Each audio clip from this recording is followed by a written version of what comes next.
My YouTube working? Hello? Dude, I can't believe I have to sit with this every single day. Or every single stream.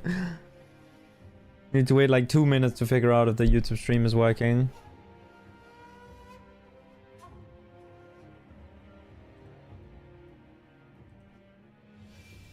Yo, Sense, thank you.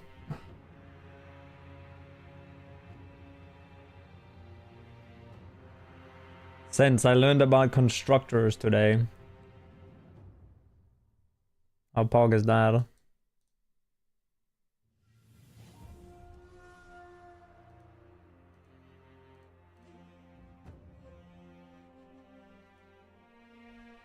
Finally something I understand, like, yeah, the constructors make complete sense to me.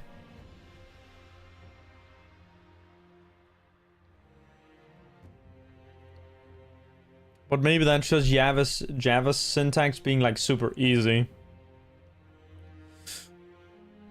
But it's more like conceptually. I'm not gonna lie, the whole thing with like, well, I guess I understand a loop, right? But dude, I'm still struggling with the loop conditions, like a for loop, right? Does it have to be like true or does it have to be false, you know? Like, and shit like, yeah, I don't know. Haven't really learned what they do. It's a recipe. It's a pre-made recipe, or no, actually it's a non-pre-made recipe. So it's a recipe that you make for an object. A recipe that you can keep referencing to create that same object. Or that same, like, that same object. Basically, like, you know, types. You're basically creating your own, like, abstract type to be able to make objects of that type. So, like, you can make a string that's an abstract type. Because it's, like, letters and shit. You can also make, like, let's say... today we made, like, a constructor called employee. Because it was supposed to keep track of, like, the employee names. So... and other information. So a new type that we introduced by making an employee constructor is the employee type. So that's like a type just like a string is. And this means that because we made this constructor, we can now make any employee object that we want. So we can make employee 1, employee 2, employee 3, and it will have all of those characteristics or parameters, I think the official name for it, that you defined in your constructor like thing. Just how like a string has some like things with it, right? Some rules that go with it. Basically, it's like extending your coding library.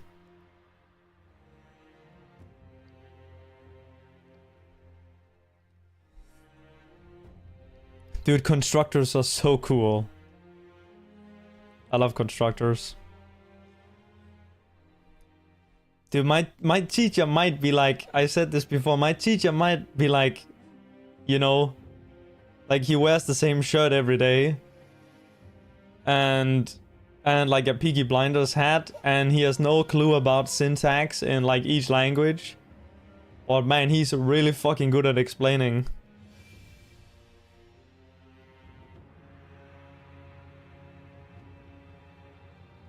It's actually crazy.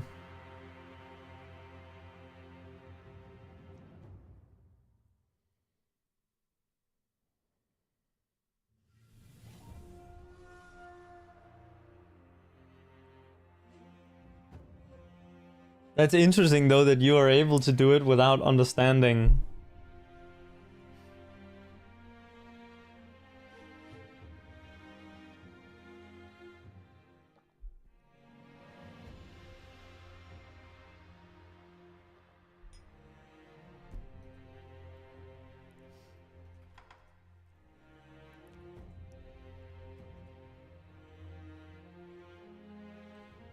Okay, let's hit up some attempts. I didn't practice, but I think it should be fine.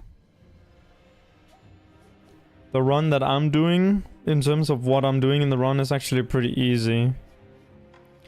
The hardest thing is getting a good Gyobu and double canyon. The rest is kind of easy. I just need to do everything in one run. That's the hard part.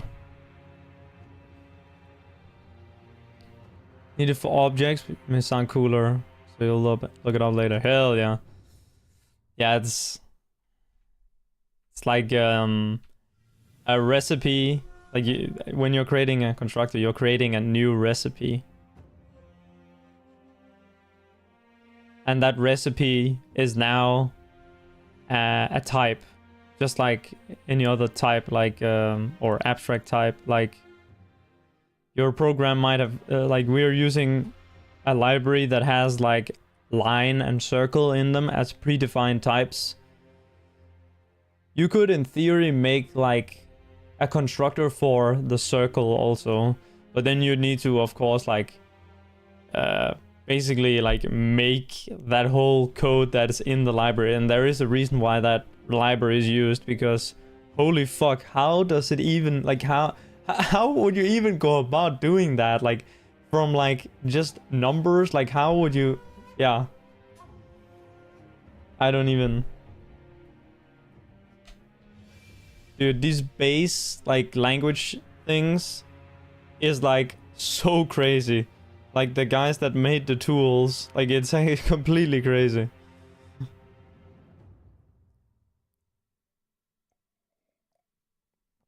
Like we're actual monkeys compared to them.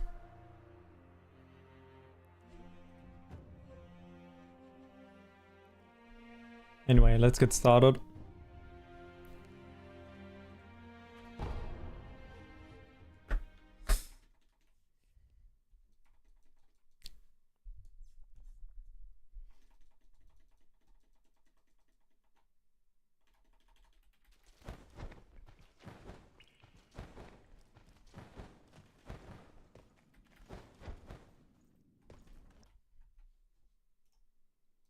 I think me and Emir are gonna play Wednesday.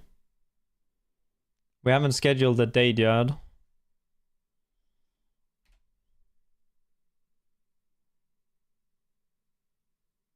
I think I'm going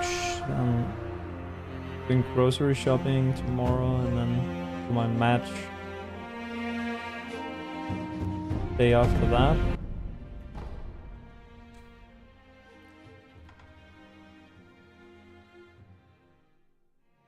Then I don't know when I'm gonna fight Ramonchi, because I'm gonna be drunk both Thursday and Friday probably.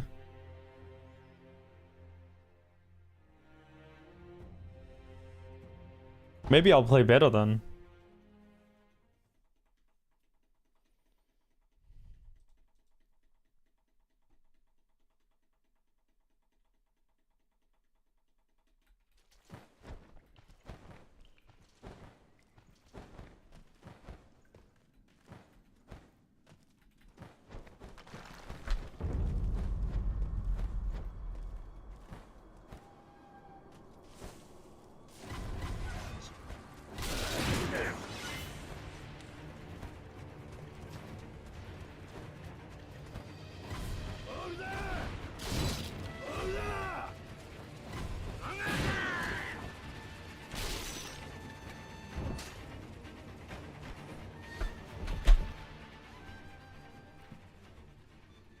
Okay, that was kind of shit.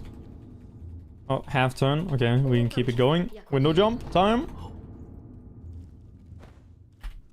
Aye. Oh.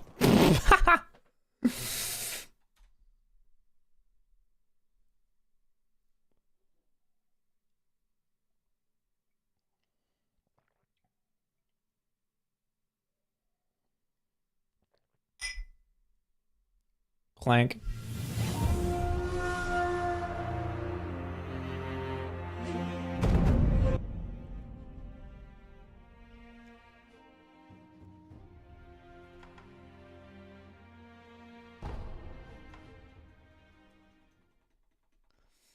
Dude, I gotta lock in.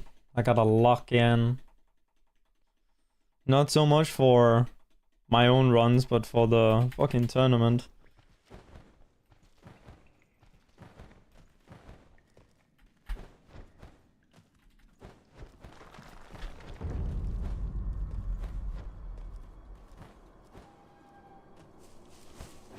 Although, to be fair, if I lose to Emir, then I'm top 4, and that's fine.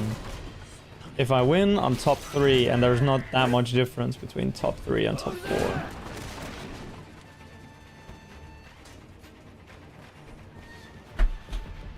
Did Worm beat Ramon? Yeah, he beat him 2-0.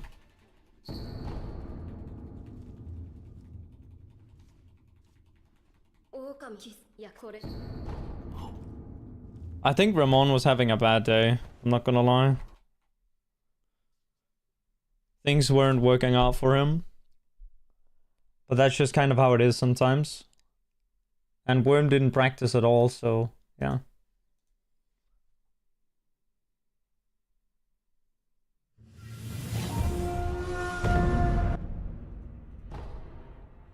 Ramon had a lot of things that weren't working for him. Like his snake eyes jump MD setup just completely stopped working.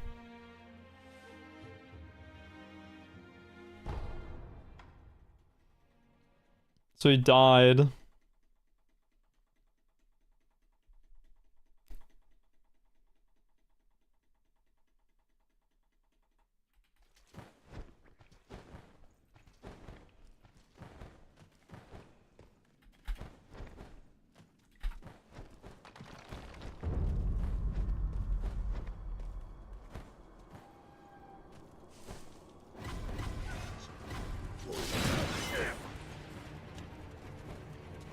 On that day, I think anyone that was left in the top 4 would have beaten Ramon, because I feel like that was an off day for him.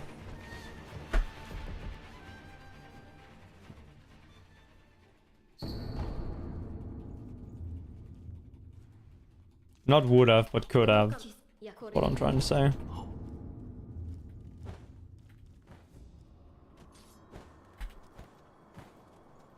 Like, it's not 100% guaranteed.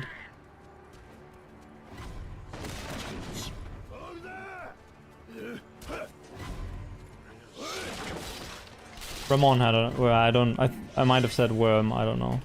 I meant that Ramon had an off day. Anyway. I fully expect to kind of get rolled by Ramon, but we'll see. I've never tried a best of 3 before.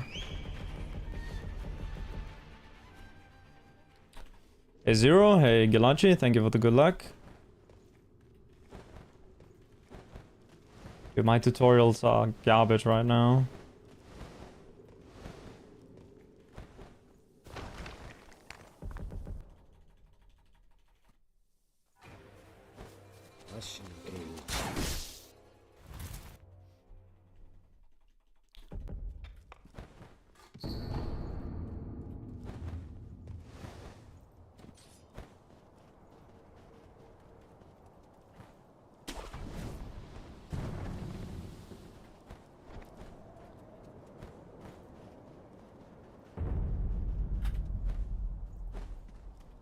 Man, I was really fucking enjoying watching Worm play Resident Evil 8. I love watching that game. Maybe I would love playing it as well. I feel like I probably wouldn't. There's a lot of games that I prefer watching. Like Dark Souls 2 is definitely another one that I prefer watching. Although Sekiro is definitely one I prefer playing or watching. I think I used to prefer watching it, but I definitely nowadays prefer playing it. So like I don't have an issue. Like when someone is streaming, I don't have an issue to then like stop watching and then going live myself. But I definitely kind of had that today with watching the Resident Evil 8. And also when Distortion was speedrunning it when it came out. Dude, I just went completely like, I didn't stream at all because I was so like engrossed with watching his like 8-hour streams of that game.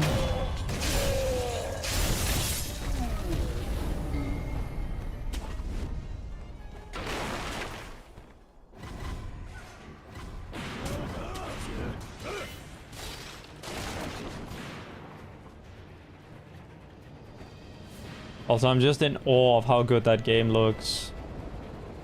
How good RE8 looks. Holy shit.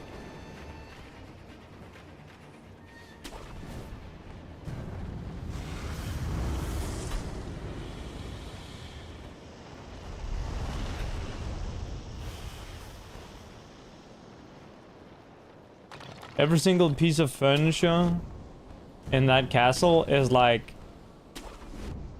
something that some artist would post on Reddit and would say, yo guys, I spent 50 hours on this, what do you think about it? And then it gets 1 million upvotes. Like every single piece of clutter in that area is like that.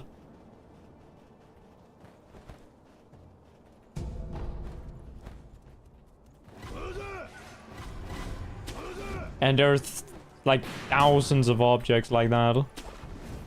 And half of it, or like 90% of it, you have to just like run past. You don't get a single chance to look at it for any extra time. Because you're getting fucking chased around by some vampires that are trying to suck you dry.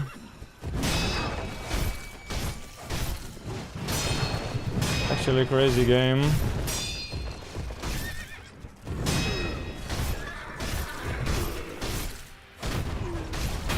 Okay, I thought that would headshot. You're clueless about RE?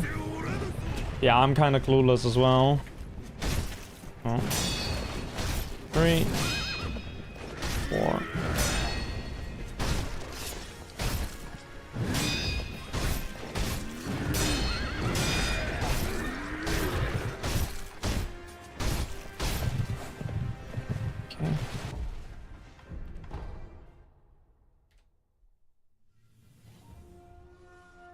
That might have been a skill issue. I might have been able to get him there. Interesting phenomenon. Lol, can't watch others play at all unless they're really good. Oh, well, yeah, I have it. I guess that's like the thing with Sekiro. Like, I can't watch anyone play who is bad. Well, I can't watch, like, someone who is, like, not bad is not the word, but someone who's uninformed. Well, that's not even, I just can't watch casual gameplay, I guess, of Sekiro anymore.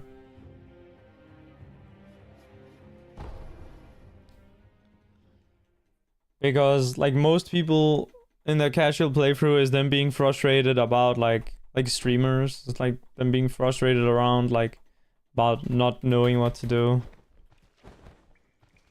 And it's like, if I tell you, it's gonna ruin the experience.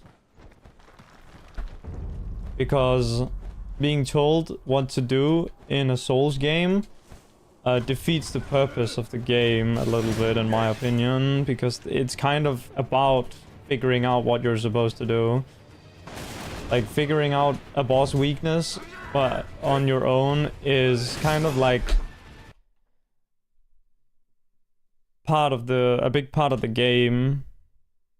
Like, of course, some people don't need boss weaknesses, and this is where like the game, like this is where it shows that the game is like your playthrough is unique to you.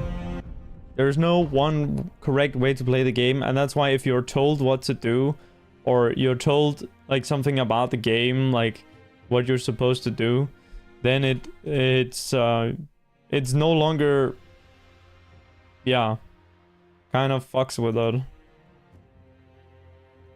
But some people can't play, don't enjoy the game without that, and I guess I've also been there.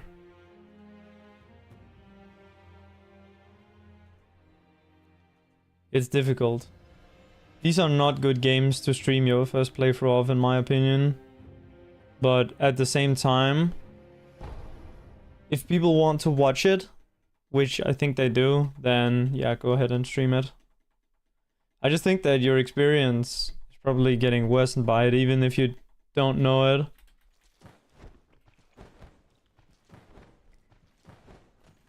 Like, even if you can't feel it, there's something that's been lost.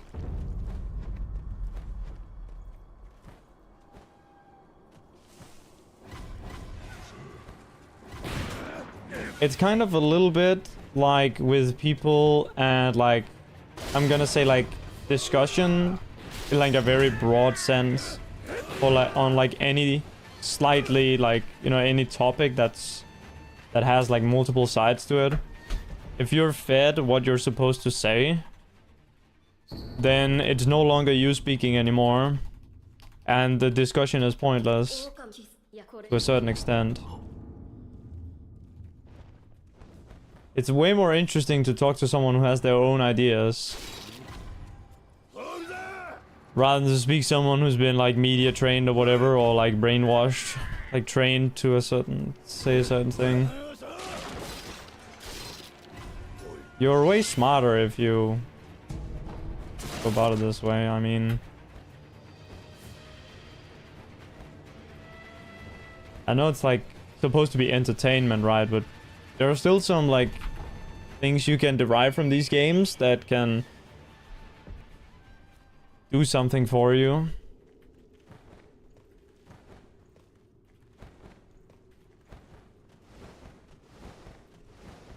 Like, I've learned a lot of shit from speedrunning, but I could have also learned that in other places.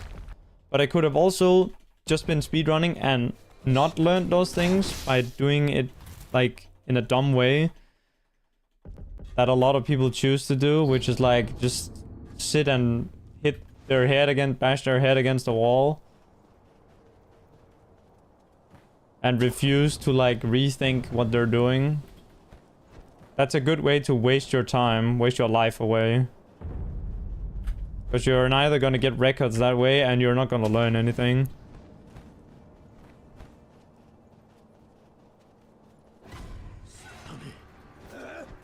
Pretty much all of my abilities to speak and to discuss things and to think are derived from like the things I've done in this community.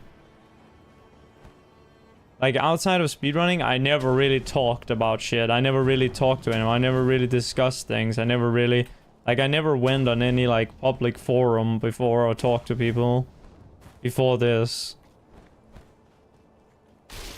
And I didn't know anything about trying to learn or anything like this.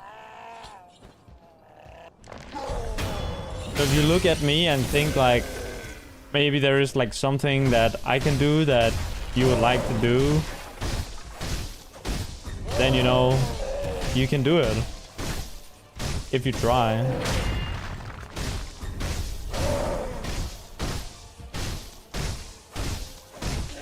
So I should have done that one time earlier. Block it. The big vampire mummy and Ada Wong are hot. Oh yeah, hell yeah. Basic talk, PB based talk, yeah.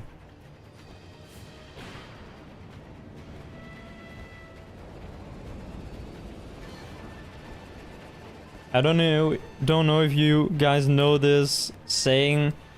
A well-played game of chess is the sign of I don't know if it's supposed to be a genius or if it's supposed to be a healthy mind or like a smart person, right?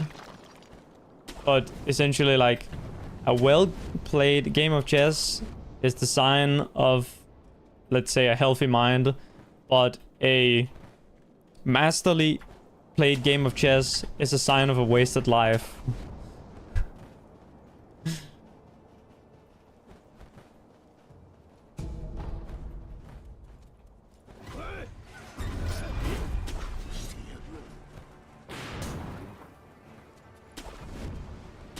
Learn to learn is the most frustrating thing for you. That makes sense. That is the most frustrating thing.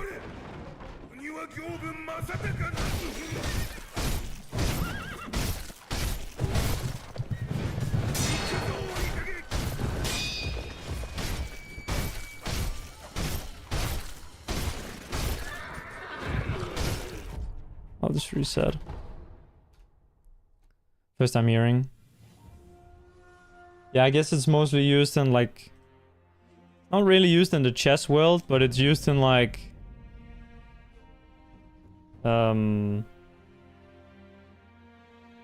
like in self-improvement stuff. The point is that if you try to, like, you can derive value from a sport or from a hobby by going about it in like a, how do you say, in like a moderate way, or you can kind of skip that meaning if you're just trying to bash your head against the wall to try to be the best. And that's kind of like two different like ways of going about something. Like some people play a game to just improve, while others have this like idea that they want to be the best. And even some people who don't have like the idea that they want to be the best, they might be accidentally mimicking the people who want to be the best, and in which case they're doing the exact same thing, which is wasting their time to a certain extent. Like those are the true time wasters. The ones that don't understand why they're playing and what, you know, like, why are you playing? Are you playing for fun? In which case you probably shouldn't be resetting to what I'm doing right now, unless you find that fun somehow.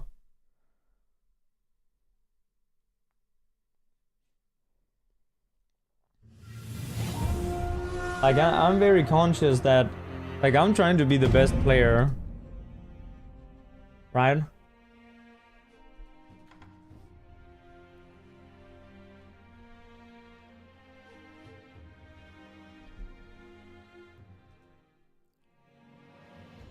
But it doesn't mean that you can't, like, learn some things from it. It's just that, you know, it's about the approach, really. Basically, what I'm trying to say is that hard resetting is bad for your brain. And not like in the funny, haha, brain rot, I'm brain damaged kind of way. It's more in like the, well, what are you essentially spending your time on?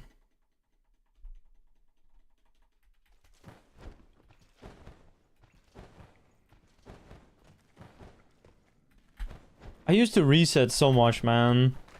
But that wasn't entirely because of like... Well, it was for made-up reasons, really.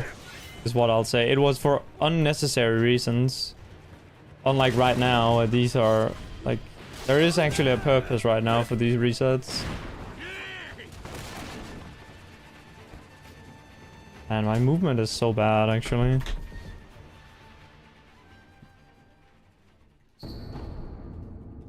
Bring up that quote when losing to Ramon. Yeah, well... The point isn't necessarily that playing bad is better. Because again, it's like... Or not again, but it's a... It's just a metaphor or like an analogy that is supposed to be like a kind of like a how to say it, like a mnemonic, you know, an easy way to remember the message of the thing that the guy who came up with it was trying to say with it, which is the thing with that if you go 100% in on it, then what is the potential that you could have done in other things and other aspects in your life? Whereas if you just go in on it a little bit, then there are benefits to be had. Oh my god. A little bit of a tangent. I don't remember what the initial thing was. I guess it was about like learning.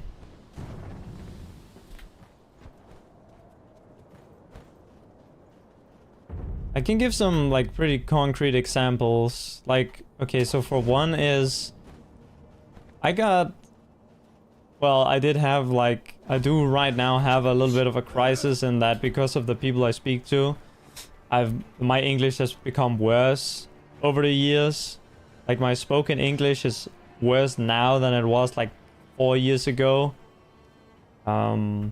Because I speak to people who are not as good as English at English. Yeah. If you want to get good at English, you should speak to people who are better than you at English. But this is like another thing. This is like the 33% rule or whatever it's called, where you should spend 33% of your time with people that are below your skill level, 33% of your time with people that are at your skill level, and 30% with people that are above your skill level. And this is supposed to apply to every aspect. So like it's supposed to be in terms of money, it's supposed to be in terms of skill in a particular like thing that you're trying to do. Like for example, you could say in like in programming class that I have right now, right? I should spend 30% of the, or a third of the time with people that are at my skill level, a third of the time with people that are below me, so passing on the knowledge, and then add the last third on with people that are better than me to try to learn from. I don't know if that's like necessarily like a hard rule, like so this is the only way to do it, but yeah, essentially the point is that you should be like, I guess a start is to just think about it, right?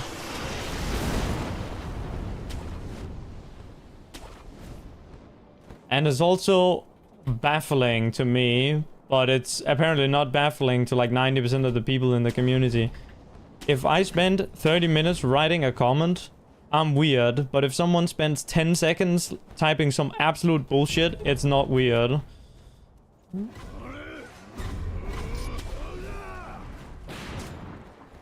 Like, if I was the only moderator, I would literally be deleting every single message that people didn't spend at least like a couple minutes on per line. Yeah, I would be deleting so many messages. I would just be deleting everything that's bullshit. There would be no freedom of speech.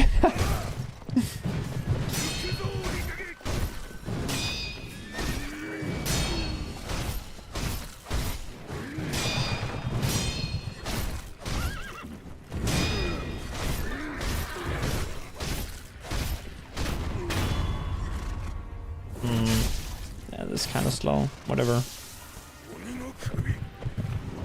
Just get something going.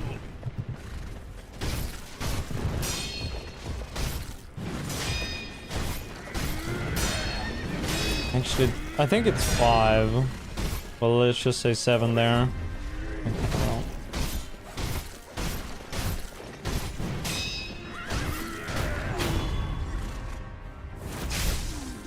I wonder, I think deflect death blow is actually kind of bad on Gyobu, right? Especially on this, like this deflect death blow, because it doesn't actually give you a deflect death blow, it just gives you a posture break. Because like the terrain or the facing angle doesn't work.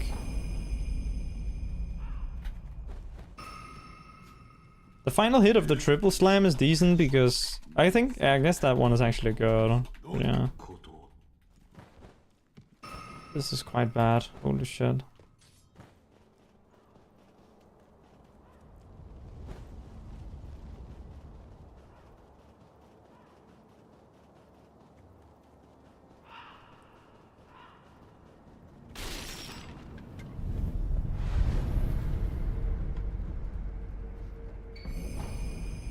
One thing with speedrunning, right?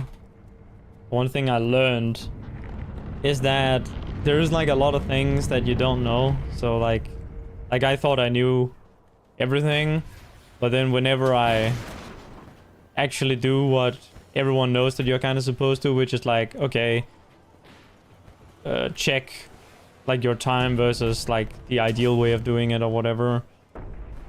So I checked like versus Yuruka and I saw how much time I was losing on certain areas, and then I looked further in and I thought some areas that I was doing good, I was actually doing bad. And that was kind of like it wasn't like, it was actually not a skill issue, it was like a knowledge issue. And those are always fixable, knowledge issues. Where a skill issue is not really fixable, right? 30% rule. Yeah, I said it wrong. I think it's called the rule of... No, it's not the rule of thirds, that's clothing. Also, I don't know why I teleported here. 70% results come from 30. Yeah, it's supposed to be 33%. I don't know what it's called. Also, it might be kind of bogus a little bit. Because it is from these authors that are kind of sus. Like the Andrew Tate kind of authors. Although minus the misogyny. So, not too bad, but it's still like a certain way of looking at the world that might not reflect how you should probably be viewing the world. But yeah, I have heard this thing with 30%, or I feel like there's a lot of different rules. There's also this rule with you should only plan 70% of your day or something like this. Or you should... There's also the Jeff Bezos one with like you should like finish 70% of the thing or something. 70% result comes from 30% effort. So that's 60-20 rule. This 30-70 rule is from finance. 80-20, sorry, not 60-20. Oh my god, this is... What is he doing, bro? This is just a straight up reset.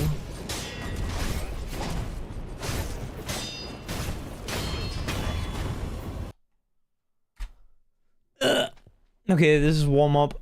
I could have maybe finished a run for a real warm up, but if I was deeper, then I would have.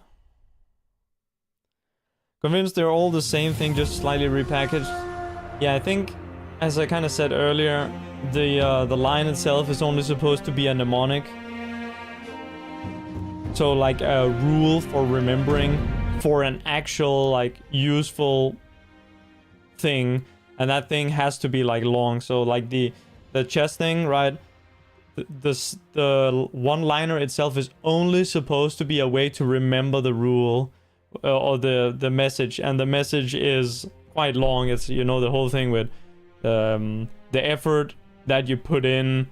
Like if you put like 100% effort in, then you don't get like 100% of your eggs in one basket, or like 100% of your time invested into one thing is worse than like 10% of your things in like of your time in like 10 different fields or whatever. This is also kind of like a another mnemonic or another like a rule, or yeah, that's like supposed to be covering like an actual like idea.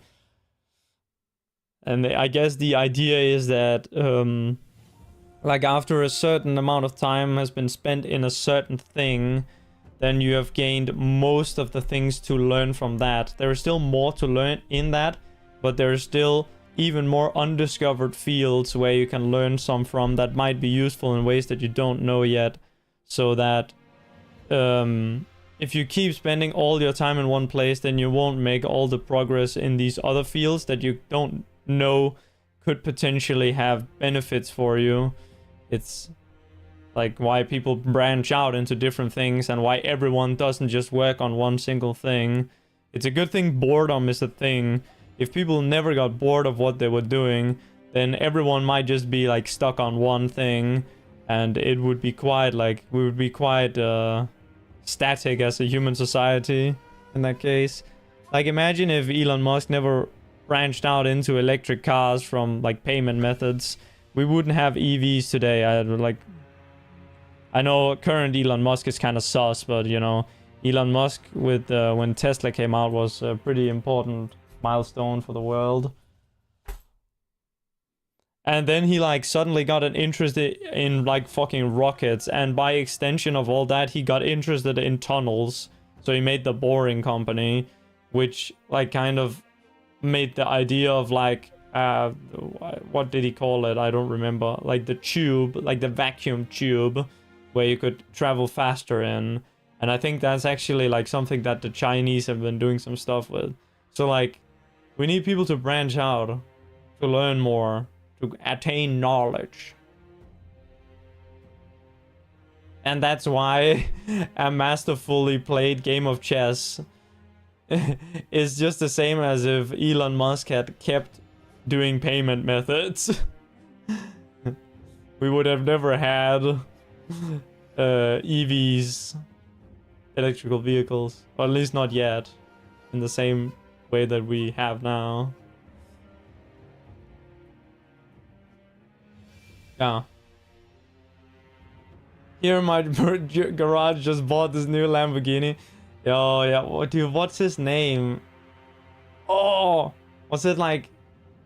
I mean, it's the knowledge guy with the books. I read a book a day. What is it? Tyler or something?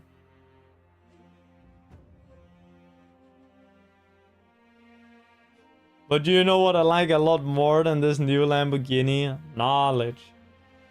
Yeah. This guy was kind of a scam artist, I think. I'm not honestly 100% sure on it. But like, it was proved that like the houses, the properties that he were in, that he said that he owned, were rented. Or leased, I guess is the correct word, not rented.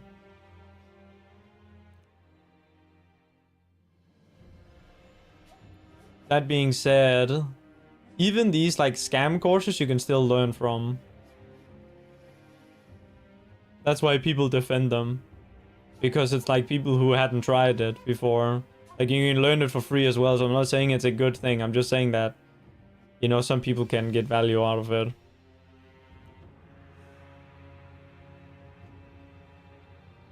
There's also this live stream that, or live stream, I don't remember if it was a live stream or a video.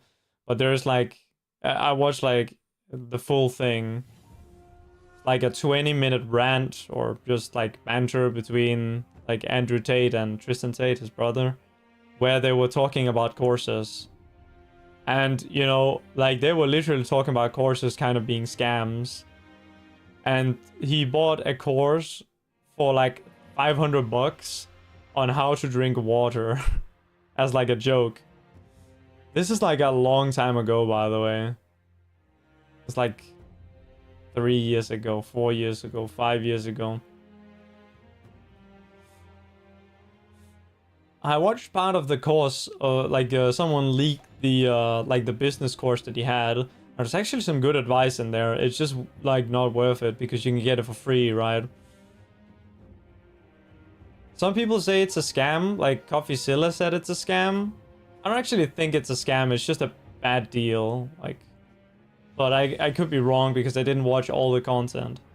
But like in episode 1 of it, he talks about how you shouldn't finish the entire, like, if you're making a business, you shouldn't be focused on the facade to begin with. You should be focused on customers and advertisement for the customers. That's like what you should do before even starting to make like fancy branding or shit like this. You should try to get customers first, which is actually like a good idea, because basically like what he recommended doing was, which was kind of sus, but people do this, is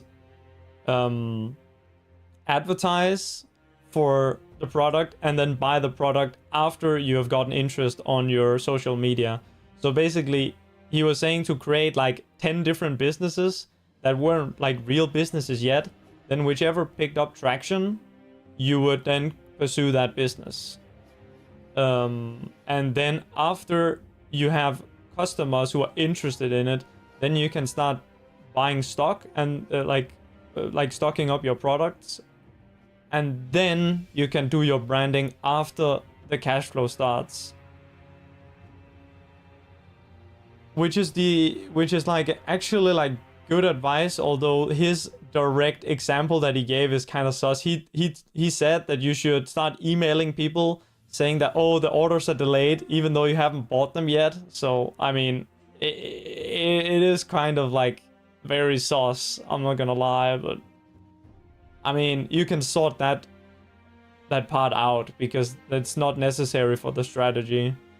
Like, the strategy is just to, like, not spend money before you have the money. That's, like, the rule number 1 or whatever of business. Of creating a new business. I don't remember what this course cost. I think it's, like, $60. He changed the things a lot. It used to be, like, Hustlers Academy, and now it's called The Real World or something. And it's a Discord server, so you buy access and then you can like get all of the resources, and then you have classes in Discord, which is kind of sus.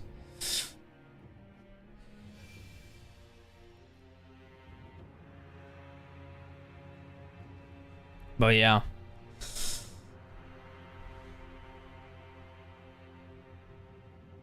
I'm sure that there's a bunch of bullshit in there as well. I'm just saying that I don't actually think it's a scam. Just based on having reviewed the content myself. A little bit. I think you can still find the videos, like if you go... I can't remember if it was on Vimeo or on Dailymotion that I found them. But you can find all of the ones back from Hustlers Academies on creating a new business. All of the lectures on it. So you can go watch it and then make up your mind for yourself.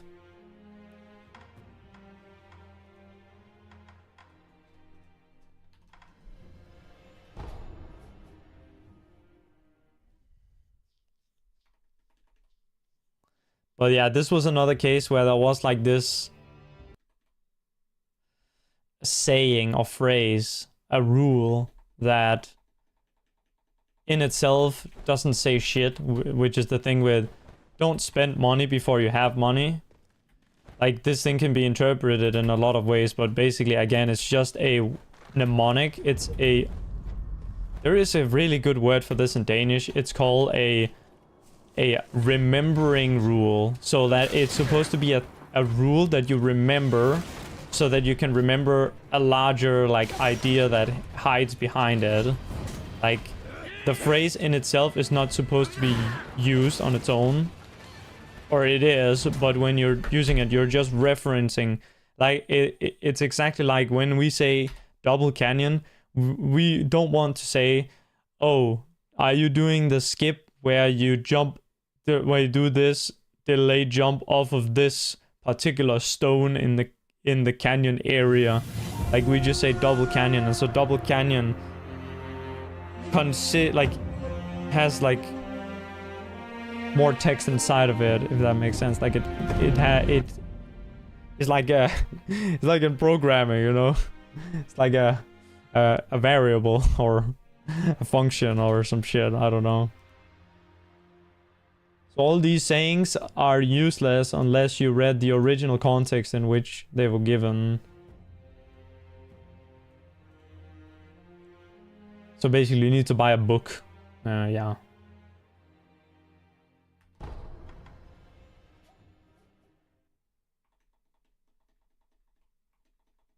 But yeah, that's two that you can use, or that you can think about, or you can research more on. The first being the thing with like chess, and the second being the one with don't spend money before you have money.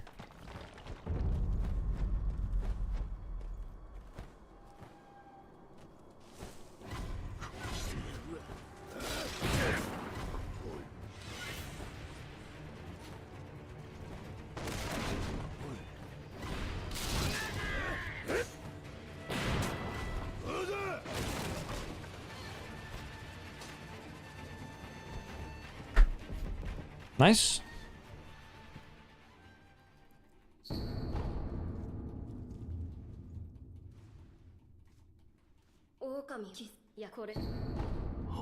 An idea in speedrunning is the rule of the BPT, the rule of the best possible time, which states that you should not reset if your best possible time says that you can still PB.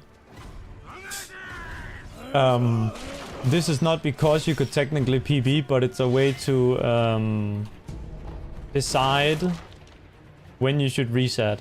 So instead of you kind of like going about your like... I'm using the wrong words.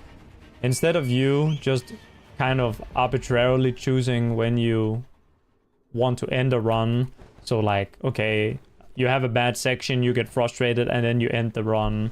Or you might have had a good run, and then you had a big time loss, and then you're like, okay, I'm not gonna finish the run. It's a way to prevent the situation of you having to decide when to end the run. So it kind of balances things out for you in terms of how much time you spend in the early game, how much time you spend in the mid game, and so on. Although it's not perfect, of course, but the idea is that it's a way that you offload that off of yourself instead of having to keep track of how much you've been in the early game, late game, and trying to be like, oh, well, actually, I haven't gotten any runs past Ogre today, so I'll just... this one run that I got past Ogre, I'll keep going with. It's... instead of having to do that, it's just like a hard cutoff that you can think of in your brain. Or that you can apply without needing to use your brain. You just look at the number. Okay, I continue. Or okay, I reset. That's another one for you, the rule of the BPT, which on its own suggests that you should... like, you might think that the rule of the BPT is, like, you should never give up because there's always a chance. That's not exactly what it's about. Of course, that is part of it. But there is definitely this other component in that, like, it balances out your time investment so that you're not just stuck in the early game. Because if you obey the rule of the BPT, you're gonna be like getting every single run to at least the mid game. If you know the runner Chemist, I think Chemist, generally speaking, is known as someone who is very good at speedrunning, and he follows the rule of the BPT a lot.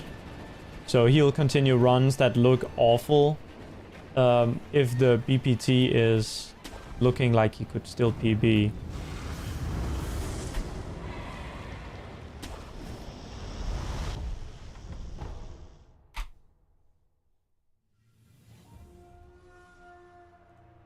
I also used to do this a bit back in the day, like before Chemist came around. But I'm just using Chemist as name for it, the rule of the BPT. Because I think that's a good name for it. But again, it's only... I keep repeating this because this is the most important thing to understand. Is that the rule in itself is only supposed to be a way to remember the thing that it could... the ideas behind it. It's not supposed to be like a law. It's supposed to be a way to remember the things that are behind it, the message behind it.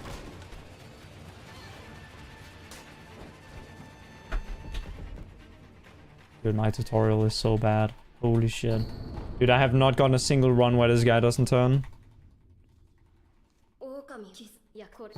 Oh my goodness.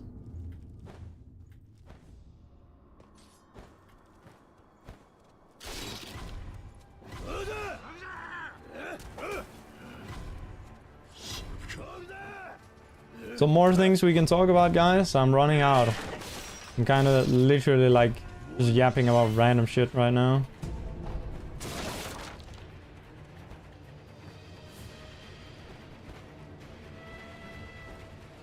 As if I like am the smartest person in the world, which I'm not. I'm just kind of sharing my view on it.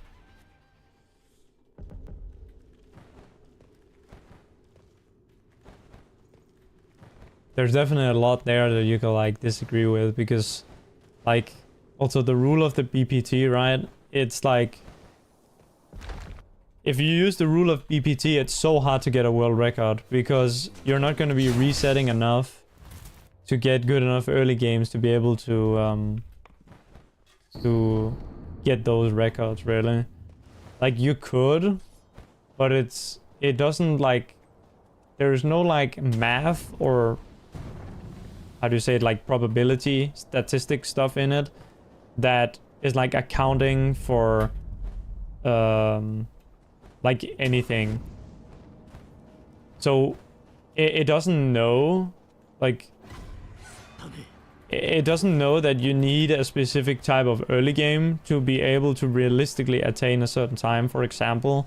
Like it doesn't know that if you have a 6-15 ogre or 3-15 ogre, sorry, 3-15 ogre, that is like super impossible to world record from that.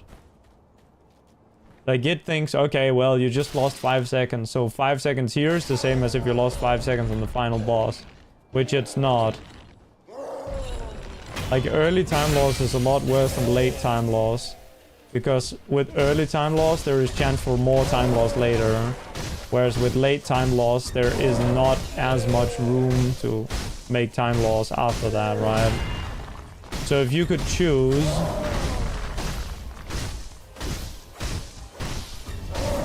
to always have fast early games, or always have, well, actually that doesn't really make sense, because like that's a false equivalency, right?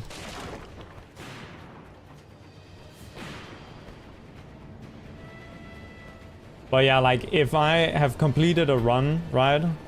Or like right now I'm doing a run and I just lost 3 seconds here. This is not the end of the world. But those 3 seconds are guaranteed, right? They are never coming back. But later I could play the whole run perfectly, and those 3 seconds would have just like, you know, been lost. But then when you have a run that's like kind of going, you know, also good, and then you get to the late game and you lose that time, then okay, you lost the time, you're still on a good run by virtue of it being a run that went late. Because there's like a bias for any run that goes late is probably going to be better, for at least for most people. But this is not the case, of course, if you use the rule of the BPT, because then you're going to be getting like a pretty even distribution of like early game runs, mid game runs, and late game runs. Whereas with high resets, most of your runs is going to be in the early game, and then a few of them are going to go to the late game and mid game. Just because it's only going to be the good runs that escape that like barrier, because you're going to be resetting all the bad ones. So in this case, like you're resetting because of the early time loss, right? Like you wouldn't reset a run. Like if you're on ogre, you wouldn't reset a run. Like you got a perfect ogre, you wouldn't reset a run because, oh, later I could lose 2 seconds on ape. And if you then get to ape on a green pace and you lose 2 seconds, then it's like, okay, well, that kind of just happened. I guess I'll, yeah. But you can't reset that one, right? So, like you can't just reset like on the early game. So like in some way, like resetting early is fine, you know. If you lose time early, you can just reset. Holy shit, I'm waffling, and also I'm moving so badly.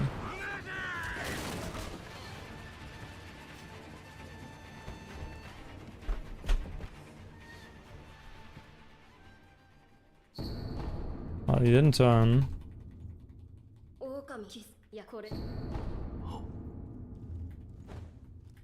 But again, since there's a bias for good runs going late, then it's fine to lose a little bit on the late game. It's kind of expected, right? Whereas it's not so expected to lose time early because you're kind of expected to reset. Like, that's kind of like the recipe that most people go by for world records, right? Is that they reset until they get a good early game and then they continue it. And then there's usually some time loss in the mid to late game. Of course, sometimes you have someone who gets a early time loss, then continues it, and world records. But it's like that player made a mistake early and then played the rest of the run perfectly. What if on the next run they just, you know, didn't make that mistake and then did the same after that they would have done otherwise, right? Because it's not hard to fuck up a run, like in the early game, and then do a new run and then not fuck it up. Like, you can just do that, right? But you can't just get another run.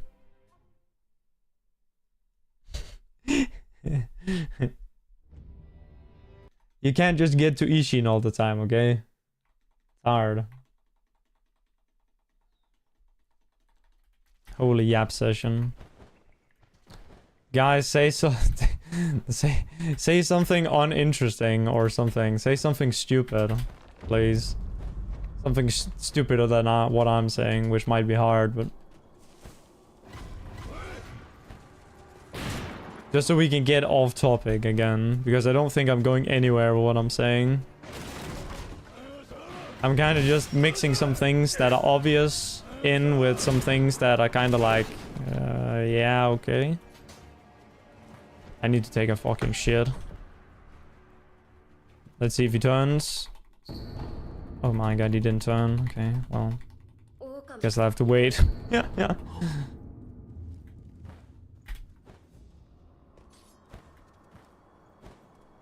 Okay, this is the run.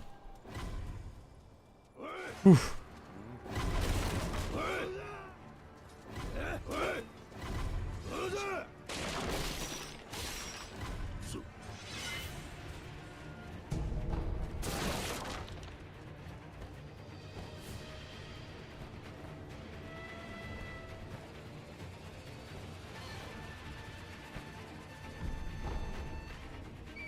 This good?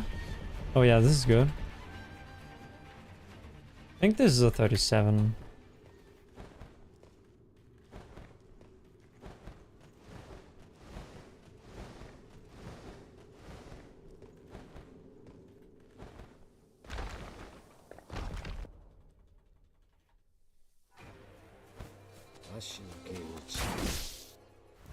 Nice.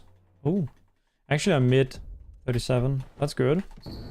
Time to reset on like double canyon or some bullshit.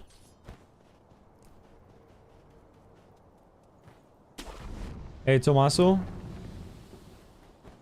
Favorite Sekiro boss? Probably Ishin. Sword Saint Ishin, that is.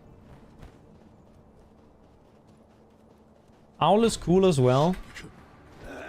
Although I think like Owl Father versus like Inner Owl, I think Inner Owl is probably Inner Father, sorry. Inner Father is like cooler than I don't really Inner Ishin is fine, but Inner Ishin is a little bullshit.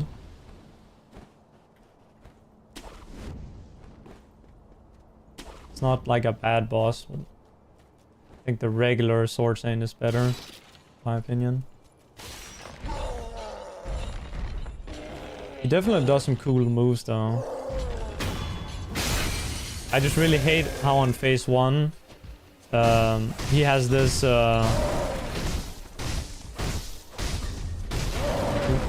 like he has this thing that he can do, like Inner Ishin, that you can't really do much about. You kind of just have to either tank the hit or you need to do like a specific kind of strategy to avoid it. It's not like with Sword Saint where you can just kind of like play the game and you won't get hit if you play well. On Inner Ishin, you actually have to actually go out of your way to play in a certain way to be able to do him without getting hit. Like consistently, I guess. But yeah, I like Sword Saint. And Inner Father's cool as well, as I mentioned. And then an underrated pick is Gyobu. Oh, okay, well. Reset. Okay, I need to go use the bathroom. Be right back. Yeah, Gyobu's cool as well. He's definitely the most fun boss for the speedrun. Ah, Sword Saint is also still really cool, but yeah. We don't fight him in this category, so...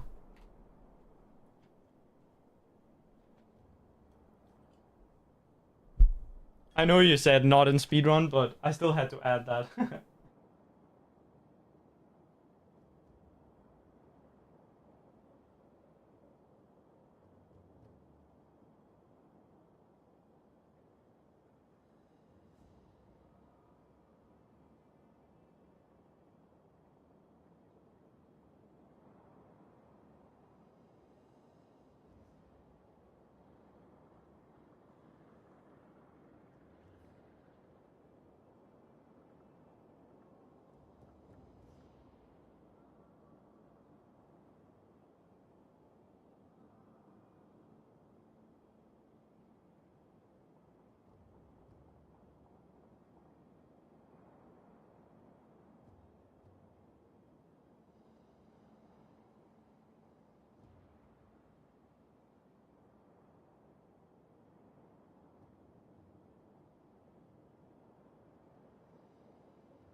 Alright, I'm back, sorry.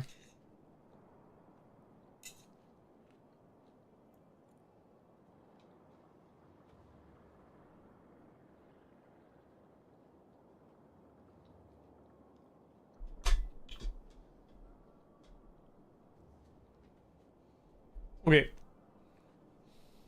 Let's get our shit together here, or I should say I should get my shit together and start playing good. Playing well.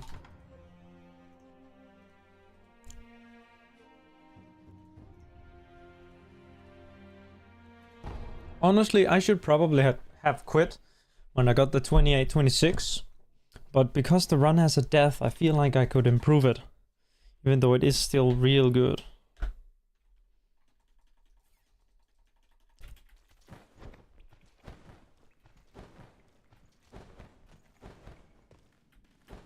Also, the amount I need to improve to go up a lot of spots on the leaderboard is quite small. I only need like a couple seconds. Like 7 seconds would be nice, but oh my, I don't need 7. Okay, wow, I'm just completely going like not the right way. Doing so many wrong directional inputs. Yeah. This is not good.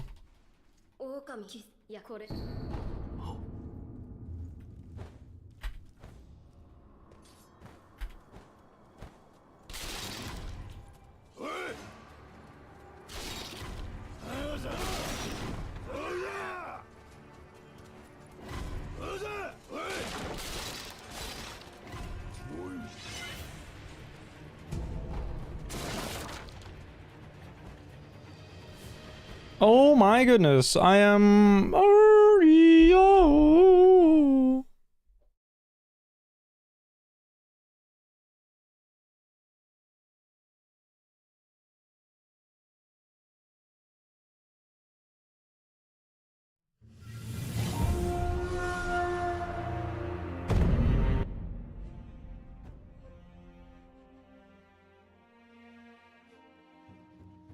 Let me put some music on for myself.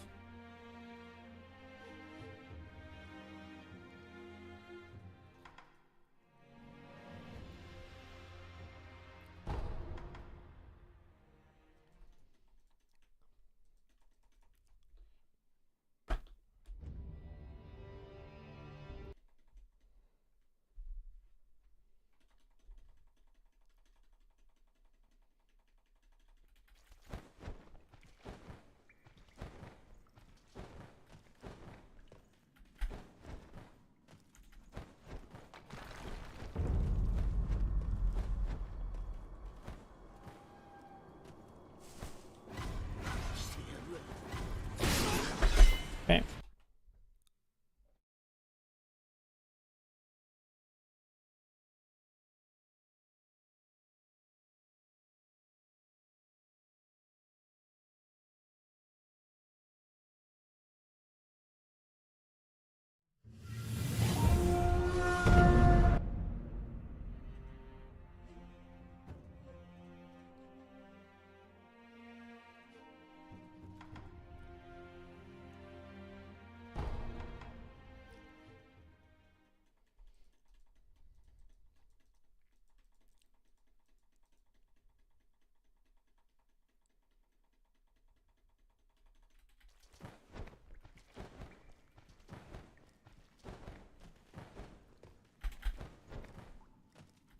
Oh.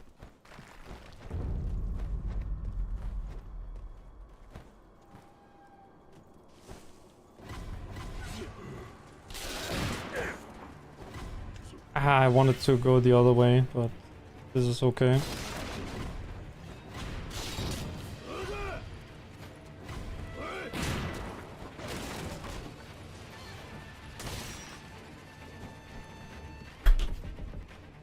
Alright.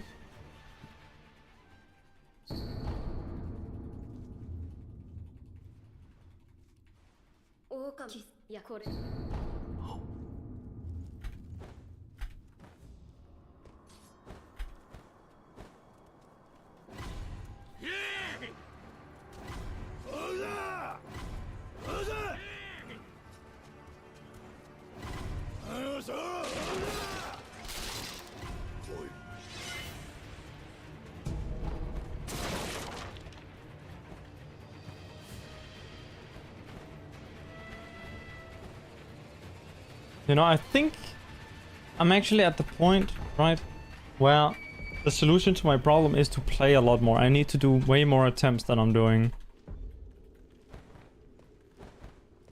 Because attempts are also practice. I just need to play more, like way more.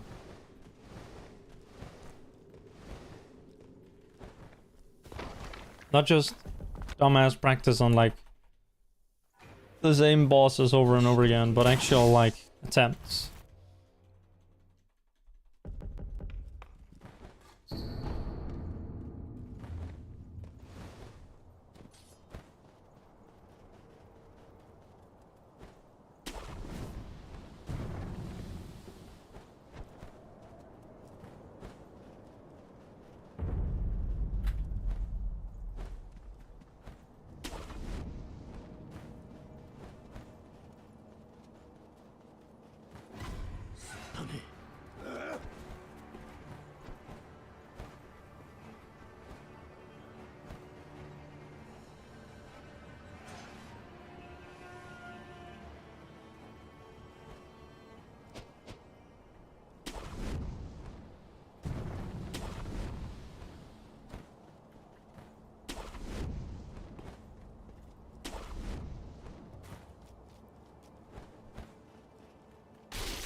One, two, three, four, 7, 8, 9, 10, 11.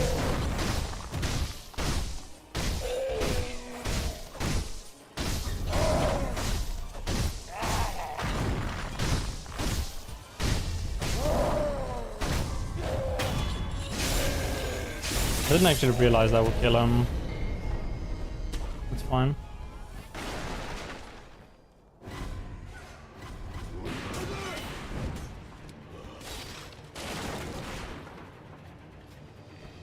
Man, my ogre was so good in my PB.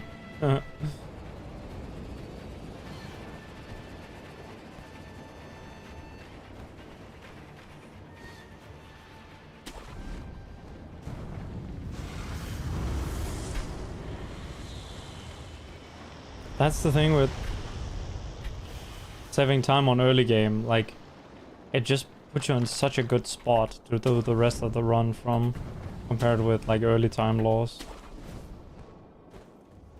Nice.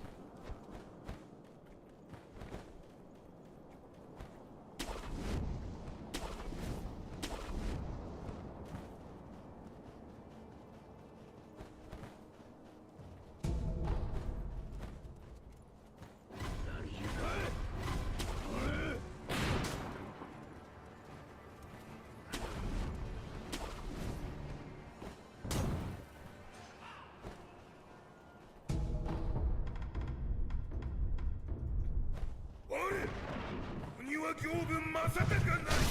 two, three, four, 7, 3, 4, 5, 6, 7, 8. Nah, how does that miss? What? That's crazy. Whatever. Not bad. 1, 2, 3, 4, 5, 6, 7, 8, 9. Please attack.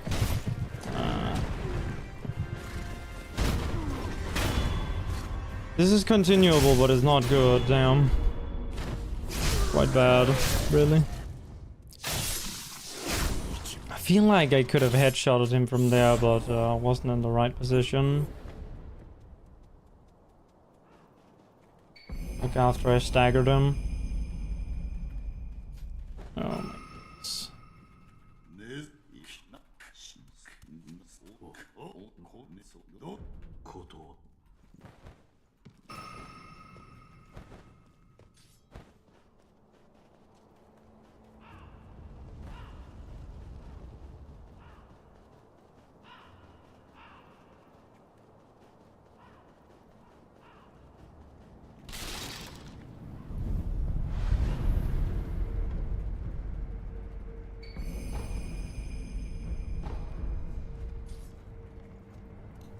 622.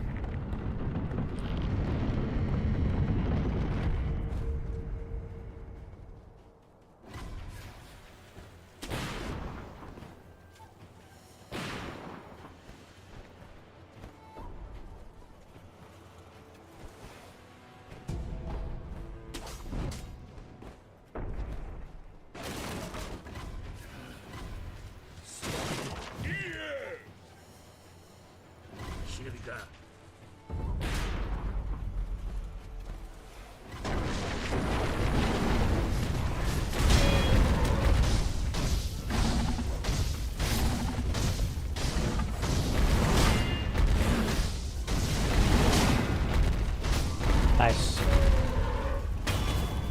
Is that gonna gold? It might.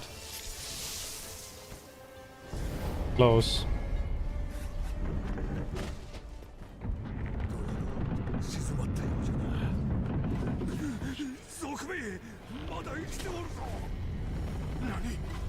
Ah.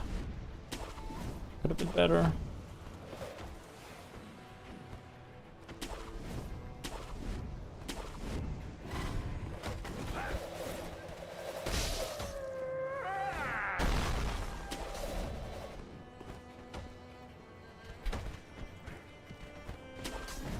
Clean. 0.2. That's really good. 37.2. Not as good as Yuruka, but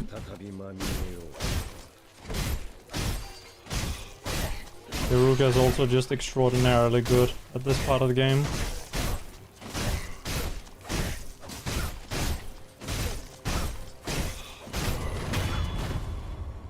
Yeah, this is nice.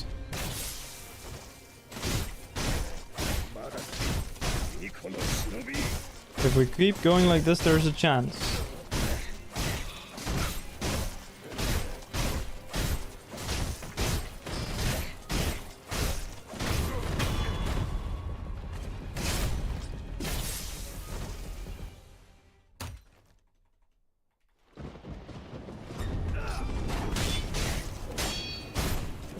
Lightning.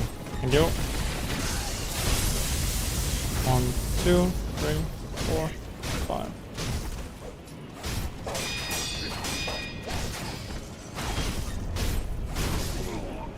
Okay, I did not know you could do that. I'm not gonna lie.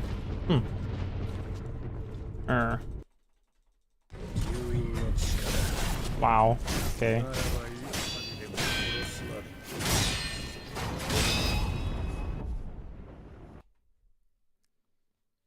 Whoops.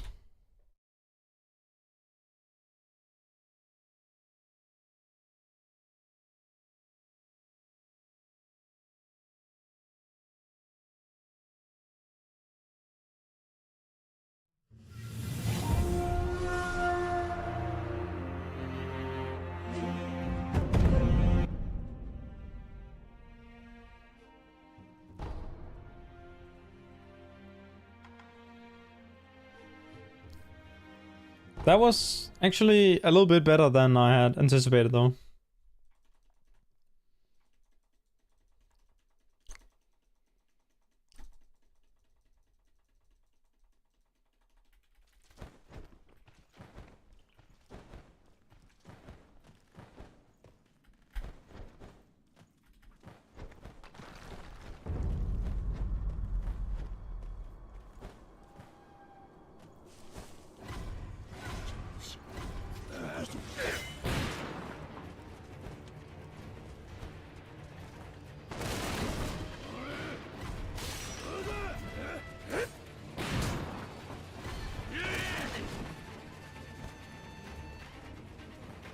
That felt really good.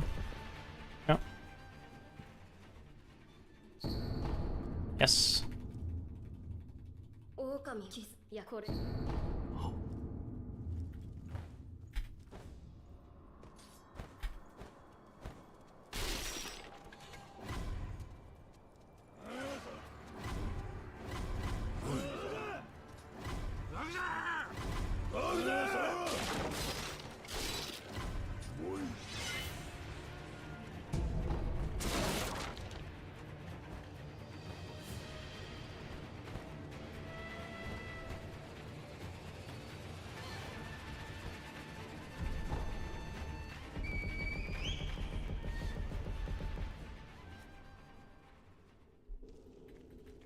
Hacking gold here would be kind of cool. Tutorial gold.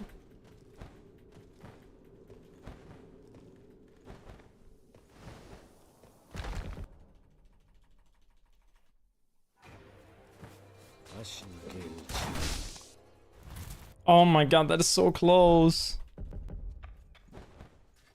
If I'd gotten a better Genichiro teleport, it would have been it. I might have looked down ever so slightly too late. I thought the timing was okay though, on the look down.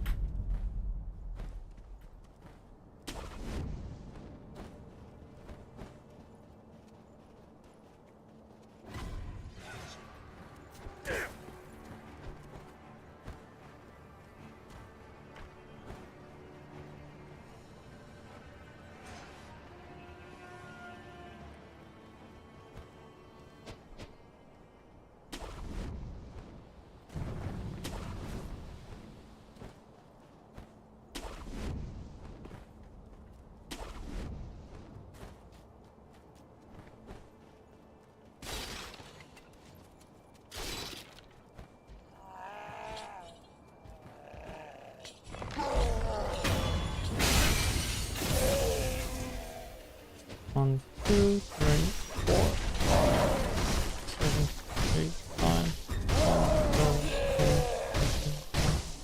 13, 14.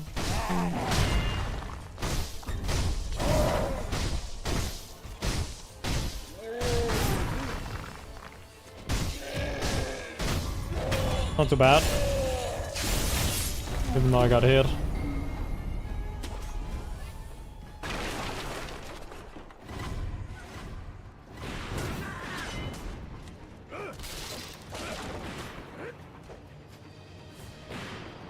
Hey Andrew, thank you for the good luck. Appreciate it.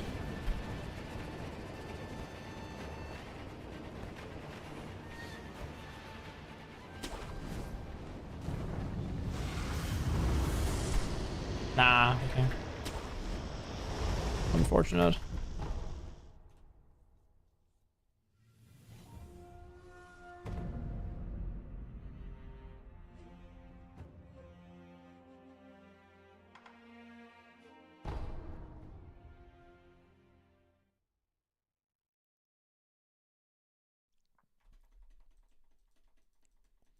Oh, hey Ferris. What's up, dude?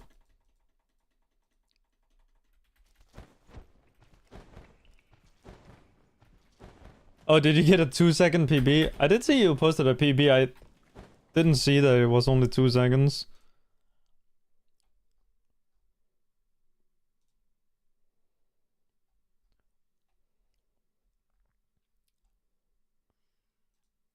Oh, I see, yeah. Oh wait, no, that's not the one.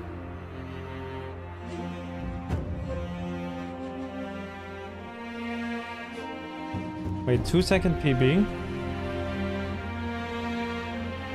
Didn't you miss your PB by 1 second?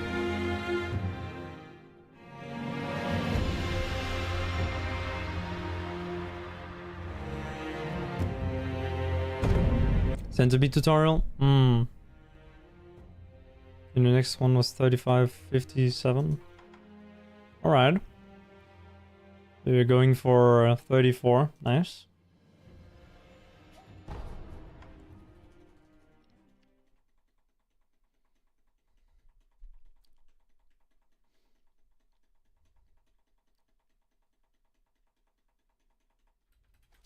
That's the goal? Hell yeah. Yeah, definitely the more things you can get like into things that are just like under control, like things that where you don't have like doubts about what you're supposed to do. It's definitely like I think that can help a lot to get that. Hey! Oh my goodness. Holy shit. Okay, I'll just reset that. Urgh. Man, I don't even know what I said just then. Like, that was such a bumbling sentence. Like the more you can get into like get to a point where it's under control of you and you have a clear idea of what you're supposed to be doing, the better. That's what I feel I have with my run right now, where like everything is, oh well, no, there's a little bit on ogre, but yeah.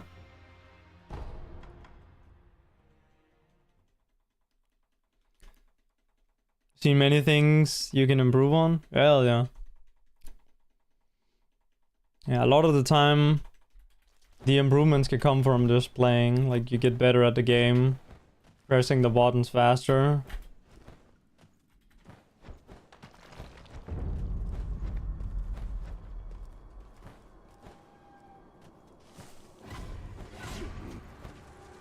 That sounds kind of like a meme, but it's actually not.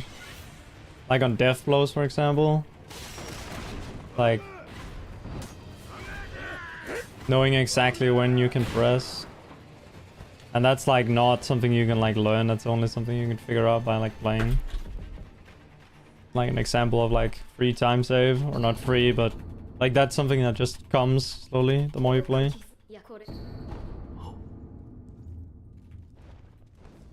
That's also where I am right now. I need to play more. Get my level up a little bit. But I feel about my PB, can't believe I died on Gunford. Yeah, I was pretty annoyed with that. Because my run would have been so good if I hadn't died there. I mean, it would have still, it's still good. Like, it's still really good. But it would have been crazy if I didn't die there. I would have had top 4. If I didn't die there. Which is just insane. I guess it was kind of a lucky run. In some ways.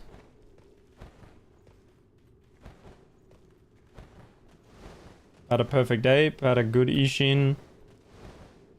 Had a good Emma.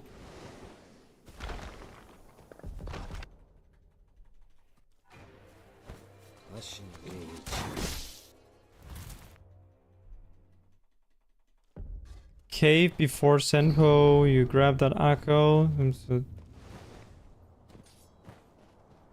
Oh yeah, when you jump out of the water, you yeah, you press loot, or yeah, and then you don't get the falling on the ground animation. Hell yeah. There's a lot of people who have played the game for 1,000 hours who don't know about that. It's kind of funny whenever I see it. Oh my goodness. Okay, that was definitely something.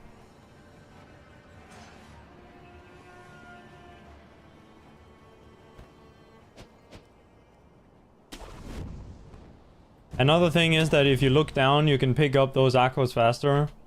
Because item pickups are slightly, or well, they are based on like, they need to be in view. So if, oh, if there's something between you, between the camera, I should say, between the camera and the item, then the item can't be picked up immediately. So when you jump out of the water, if you angle your camera down a little bit, then you can pick them up faster as well. Because you can pick up items while you're landing. Although I don't know if you can pick this one up while you're landing, but yeah, you can pick it up really early. If you look down a little bit.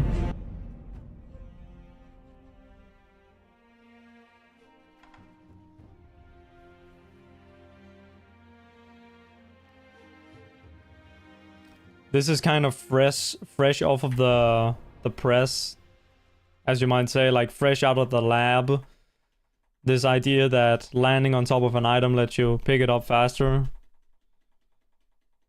Because normally, right, you have to stop sprinting to pick up an item. But if you're landing on it, then you can't sprint anyway. That's kind of like... I mean, we always did it, but like it's... like we didn't really know why, I guess. Or maybe we did, and yeah.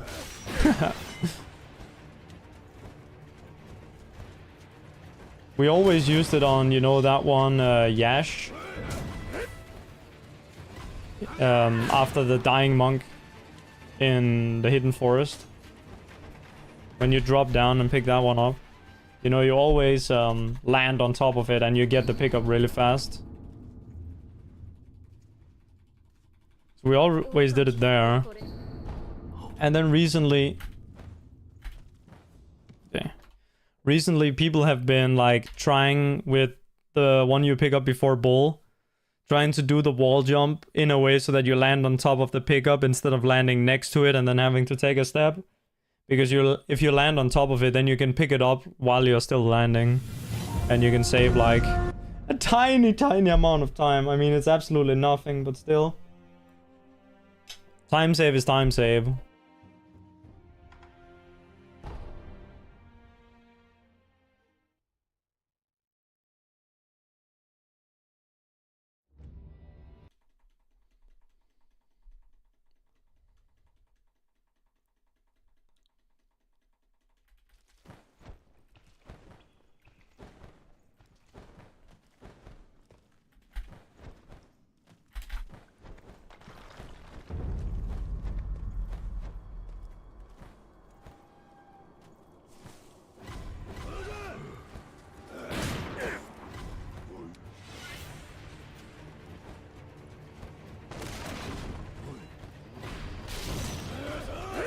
Alright, I think this is okay. No, like a 36 flat. Okay, never mind. Oh, fuck. I'm so bad at using a controller. God damn.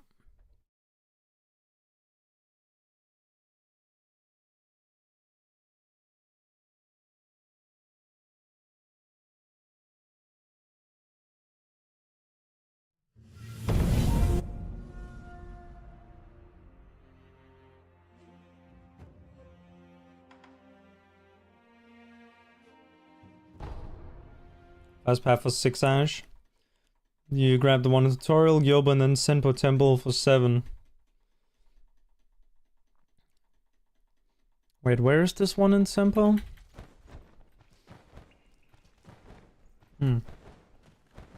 Well, I have a video about the ash pickups. But I guess the ones I would recommend is the Gyobu one, the tutorial one, and then the one at the start of Gunford. The reason that one is good to pick up is because if you pick it up, there's less chance that the gunner right next to it shoots you. It's kind of weird, but if you pick it up, the gunner will like see you, then line up his shot, and after he's lined up his shot, he won't turn his gun. So you can just kind of like jump down and grapple and he'll like shoot in the direction that you were when he saw you.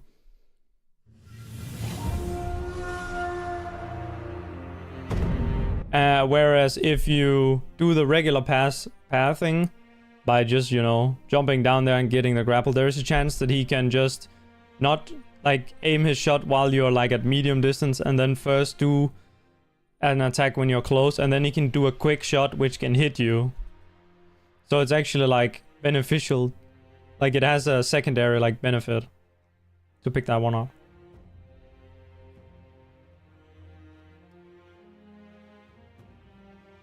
Grapple under the roof in Senpo Temple. Is that like right outside of where you would enter the monkeys arena? If so, then I guess I think I know the pickup then.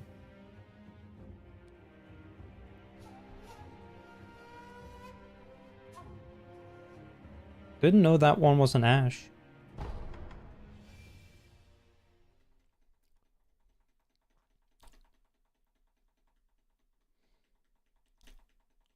But yeah, 6 ash is pretty comfortable.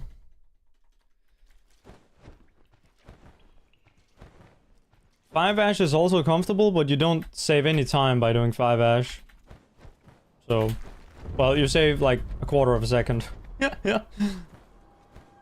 Half a second maybe. So it's like completely pointless. Not completely, but it's a little bit pointless.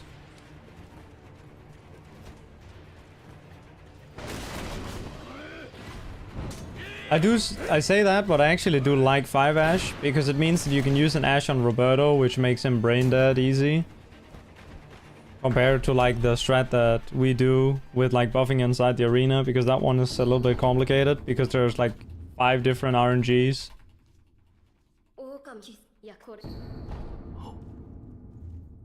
There's more than 5 different RNGs. There's shove opener.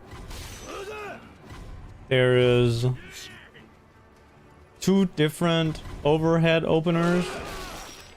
Okay, I think there actually is 5, and then there is the bad swing and the good swing opener. So 5 openers.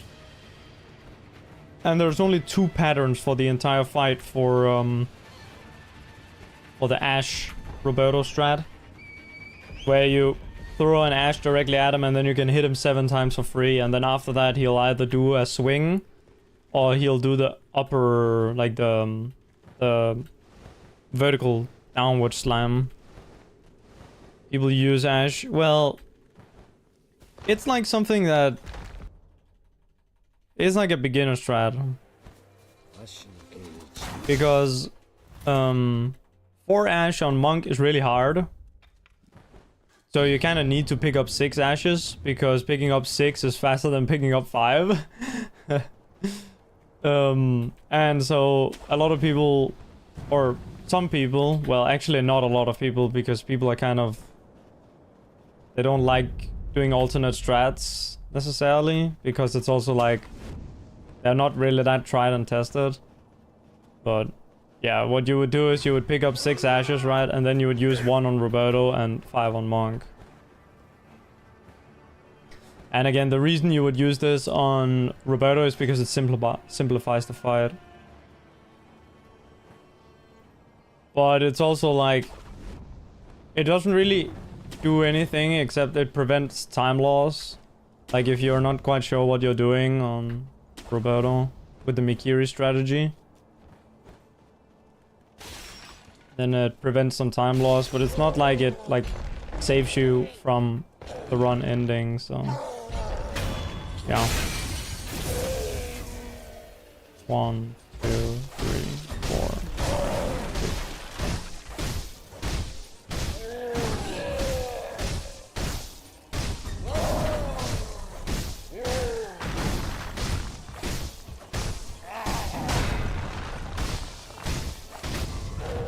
I think I could have done something better here to make this fight like really fast.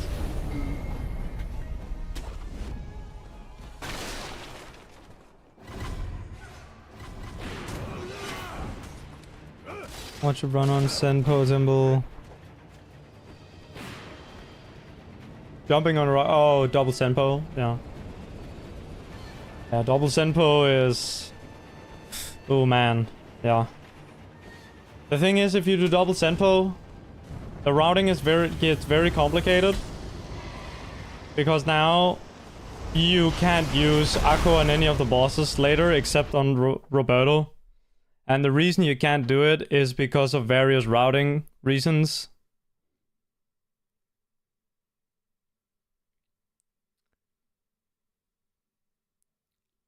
I can explain the full reason.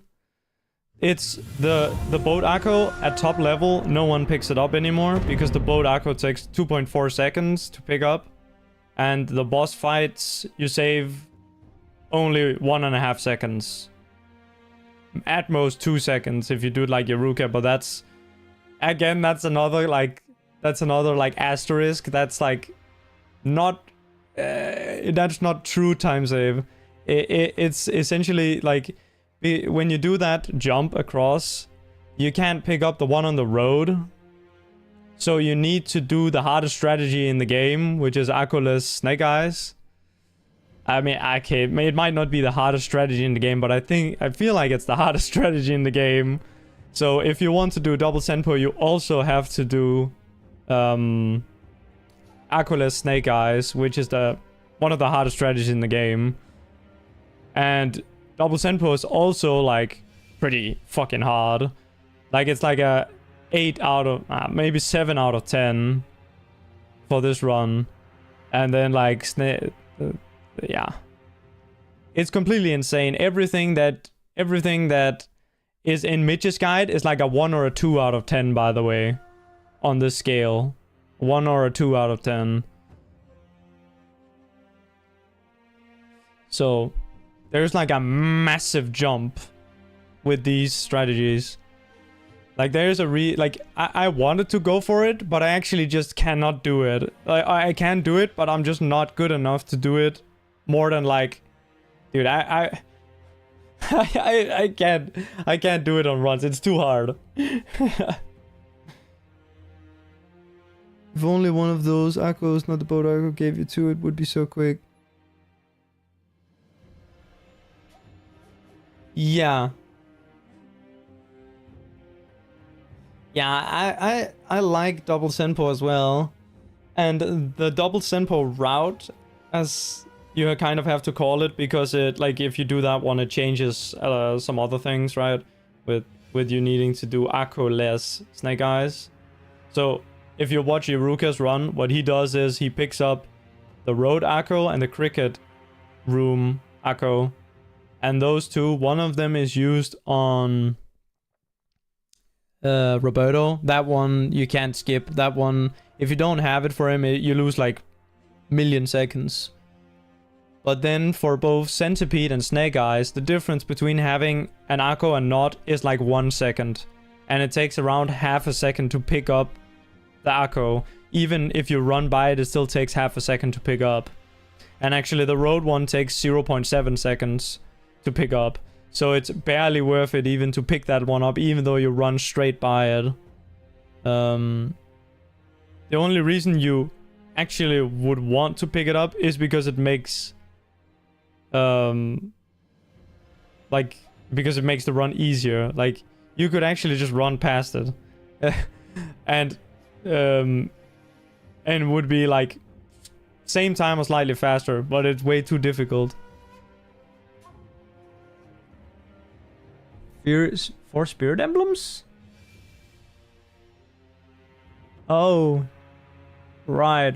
Yeah, well, that doesn't really matter because you have enough spirit emblems for the run.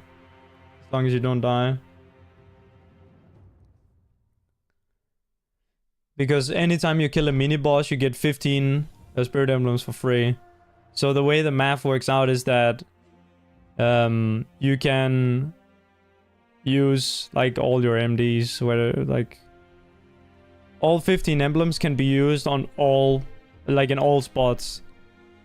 Like you can use all the emblems you have on Centipede, all the emblems you have on Snake Eyes, and okay, you can only use 2 on Miss Noble, but that's all you need. He's not gonna do any funny business. And you can use all of them again on Ape, and you can use all of them again on Ishin. And then at the end, you'll have 0 emblems left. I think it's exactly 0. It kind of depends on... Like, for me, I'll have 3 extra at the end, because I do Akko Snake Eyes, because it's really easy. And then Akko less Centipede, because that one is also easy. Oh, backstabbing Miss Noble? Yeah, you gotta make sure that you don't hit the beam when you go into his room. Because then you won't get the backstab. Or sorry, the stealth death blow. Missing that loses more seconds than all of the skips combined. Save. No, that's not entirely true, but it's kind of close. Oh, no model drawing. Yeah. In Abandoned Dungeon, right, there is also an emblem. Some people in Abandoned Dungeon run along the bottom side of the... Like, they drop down and run on the bottom, like, floor. If you do that, you miss a spirit emblem. And that means you can use 1 less MD in your run. And also, it's not faster to go bottom. Faster to go top. At least in my timing. Although some people say that it's faster to go bottom. I don't quite agree with it. But yeah, if you're going top... in, or well, top, like along the left, along the wall, and not dropping down. I should have done window jump. Then you have one more mortal draw in your run.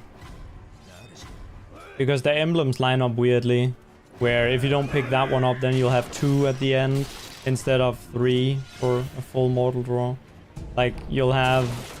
Oh, well, that depends, of course, on how many you use, but basically, your emblem amount over the course of the run won't be a multiple of 3. It will be a, like, multiples of 3, and then you'll have 2 left over at the end. If you don't get that one. I guess there is one later you could get, like when you're going to M18. There is one on like a little tree bridge thing. When you're dropping down into the water in the moat. There's an emblem there you could get. As long as you don't die, emblems shouldn't be an issue, but I guess if you're dying, then it will be an issue. But honestly, it's not really worth looking for more emblems. It's more worth to just not die. Like, not full die. Because it's not that hard to not full die. Outside of Gunfort, of course, but... yeah, on bosses, full dying is... should not be happening. On this run, at least.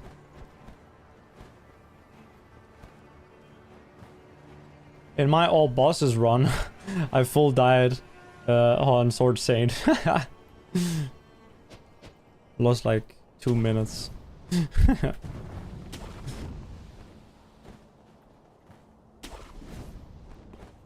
Oh.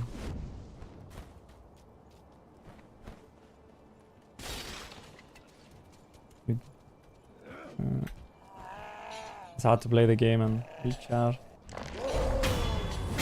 Lost 30 seconds. That's not too bad.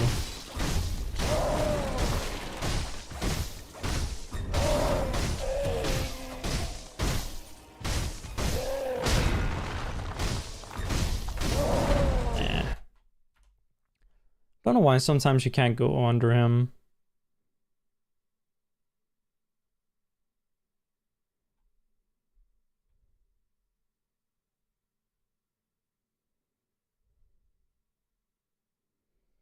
I think it's because you're supposed to do something different than what I'm doing. I kind of forgot. I think you're supposed to go straight with the first one. Like, even though you want to go right, you have to go straight with the first one, I think. And then you go right with the 2 next ones. I think that's how it works.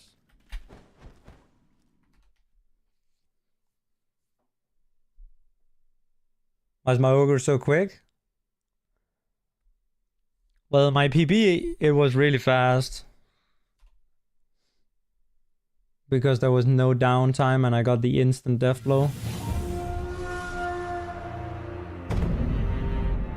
Ogre's really, really complicated. Like really, really, really, really, really, really, really complicated.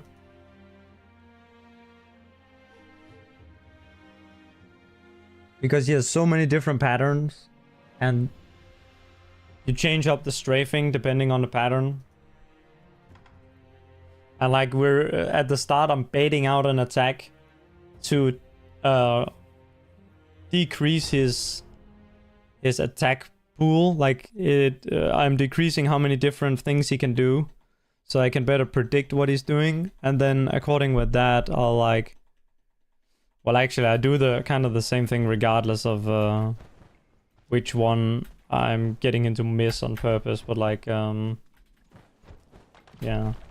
I'm trying to get him to open with. Of course, he'll always do the walking grab as the opener, but then I'm trying to make him grab, not grab. Fuck, slam, overhead slam, and then it's lined up so that the 10th hit is which is the one that staggers him. Assuming that you didn't instantly hit him because he's invulnerable at the start. But yeah, the 10th hit is gonna stagger him.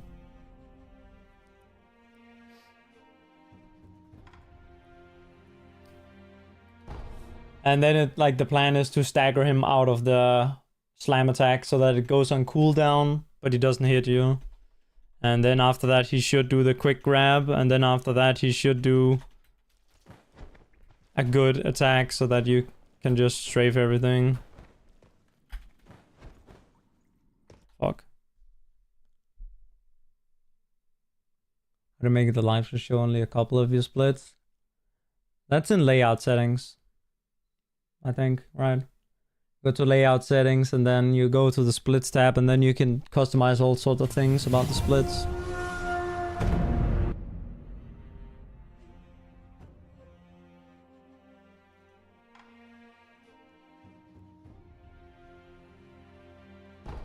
Hey, Deuce.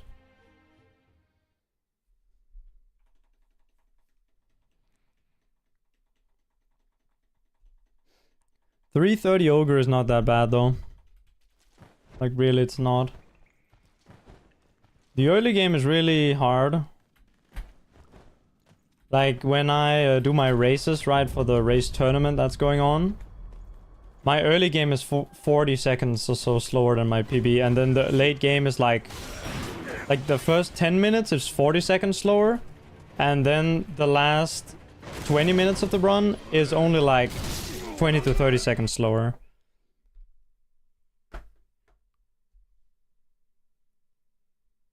Nah, it's okay to ask questions. I'll only answer right when it's convenient. Completely fine. But yeah, the early game it's hard to save time on. Am I close to top 5? Yeah, I just need to save a couple seconds and then I'm there. I died in my PB, which was a 10-second time loss on Gunfort. So if I can just get on an okay run, it can be slightly red, that's fine. And then if I just have a clean late game, then I can get it. But it's still difficult because my PB is really good. And most of the time I'm way behind. Challenge runs for Lies of P. Hell yeah. Sounds good.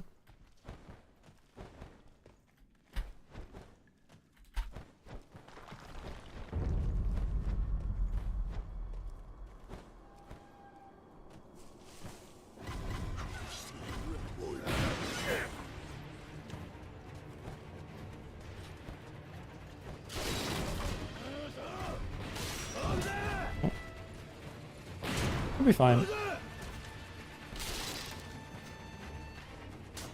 That's not ideal to go up on the stairs, but not much I could do about that. Kind of just put me there. Anyway, it's gonna turn.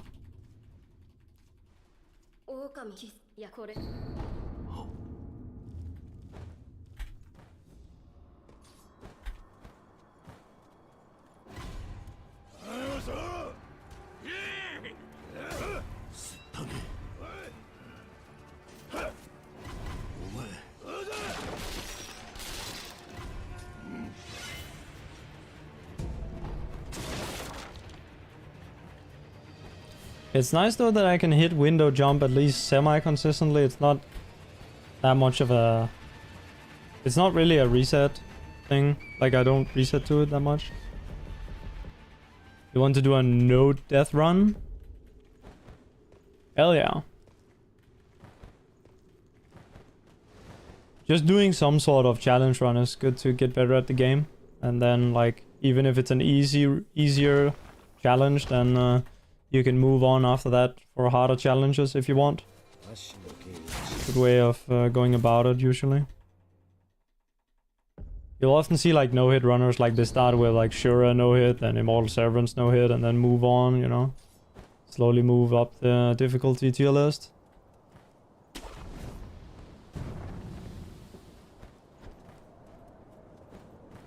Difficulty tier list.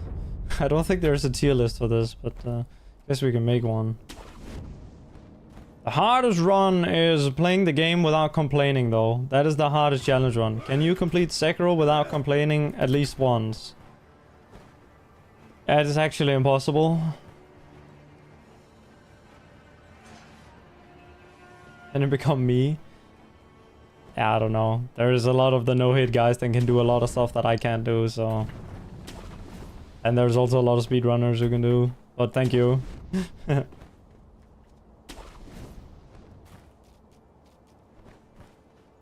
Boom.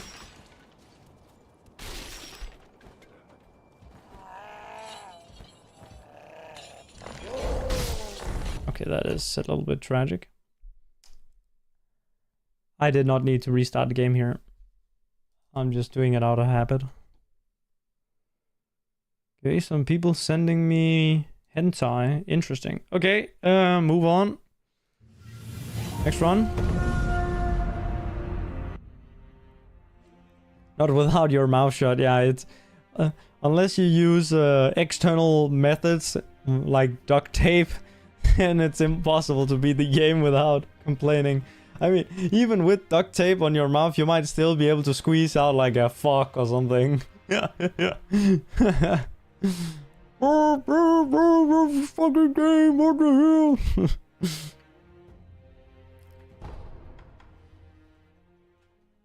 Makes you mad sometimes, yeah.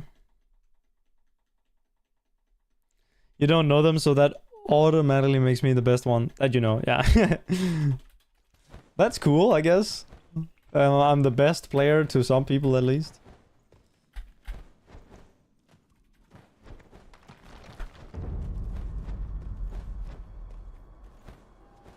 It's hard to be the best. I think right now the best Sekiro player is Yuruka, the guy who has the world record on this. But it's not really because he has the record. I mean, it's partly because of that, but it's also just because he also did like no-hit stuff, and he did like what we call kills, or what is called like kills, which is you fight one boss and then you do some really like weird, or not weird, but you do like some ridiculous game settings that no one would think to do, like no one, like normal brained people would think to do. Like you set your game to New Game Plus 7 so that everything is scaled to the max, and then you use cheats to lower your damage. That's the sort of thing. So you fight the boss for like 5 hours. Okay, people aren't doing 5-hour kills, but at least like 1 hour. And a guy has done like a 3-hour, like just jumping on Demon of Hatred's head for 3 hours. Yeah, Wormdog is also one of the best. But yeah, Yuruka can do this sort of shit, and me and Wormdog cannot do this sort of shit, so that's why I think Yuruka's the best. Because you can both do the speedrun, the no-hit, and the speed kills, or whatever you want to call them, the no-hit kills. And that's a completely different skill, because if you try to approach it like a speedrun, like imagine you're fighting a boss, right? And you need to fight the boss for an hour, and you like are used to doing like speedrun strats. Speedrun fights are like 1 minute, right? And so we do risky shit, and we're used to doing the risky shit. So yeah, we can do it, but can we do it for an hour straight? No, it's not possible. You literally just cannot do the speedrun strats for like an hour straight. So you need to specifically practice for this thing, and this is of course something that speedrunners don't do.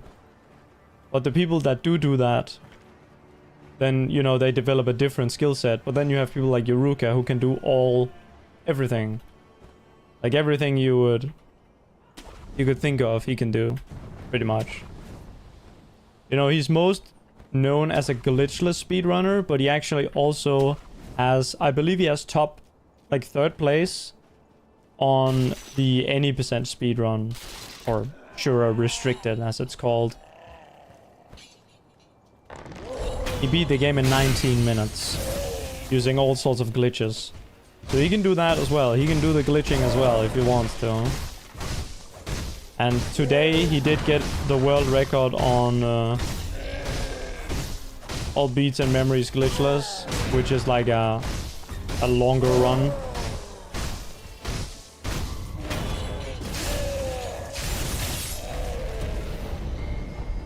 Never say never. Alright.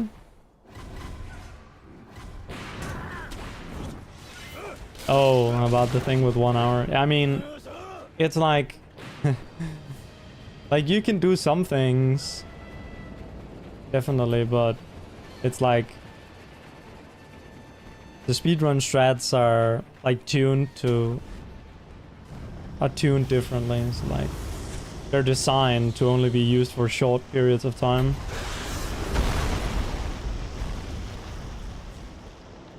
Yeah, this is actually okay. I'm like 5 seconds behind though, which is a little annoying. Maybe even 6. Yeah, 6. And you can so easily lose so much time early. Oof.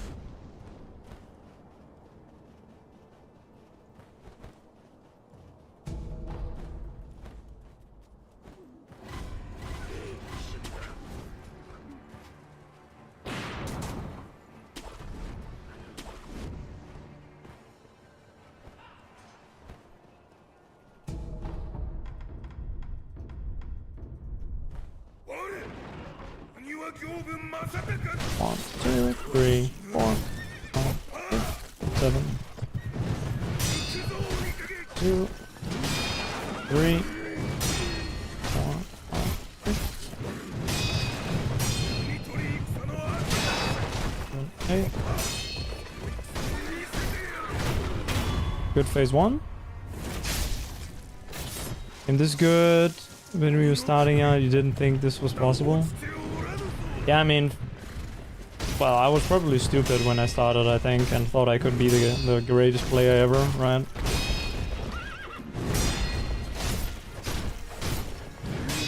I don't think I can hit him one more time here. Yeah, I couldn't. It's good that I didn't do that. Good go. Definitely time save. I should have been counting my hits, but I guess I was kind of subconsciously counting. But it's better to count out loud. Actively count. So you don't stagger him too early and make him run away. And this was good. 146 is actually really good. 145 is my best. I know I split a little bit different than other people here. Most people split on the door.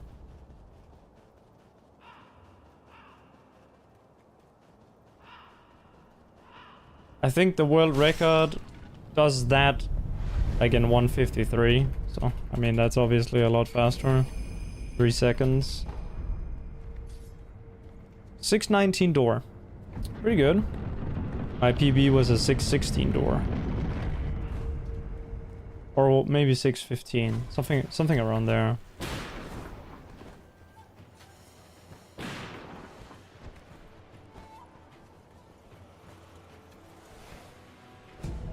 Oh, see, here I got the thing with like landing directly on the Akko, and then you can pick it up so fast.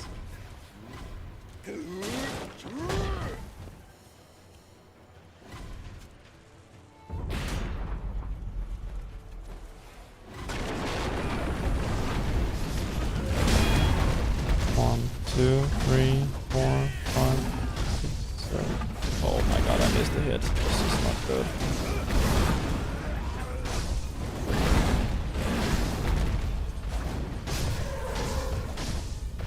This was not where I thought I was gonna lose time, I'm not gonna lie. Ouchie. Oh my god, I lost way too much time here. Okay, I'm a little bit surprised I missed that attack. I was trying to strafe because the guy was coming for me. So I wanted to strafe to the other side of the bull.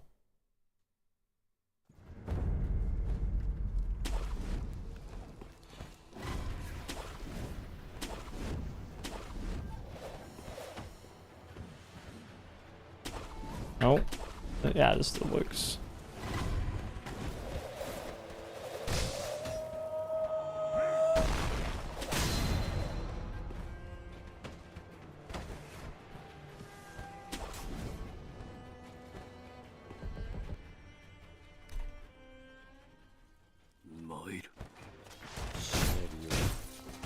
Okay, good thing I got to cancel that.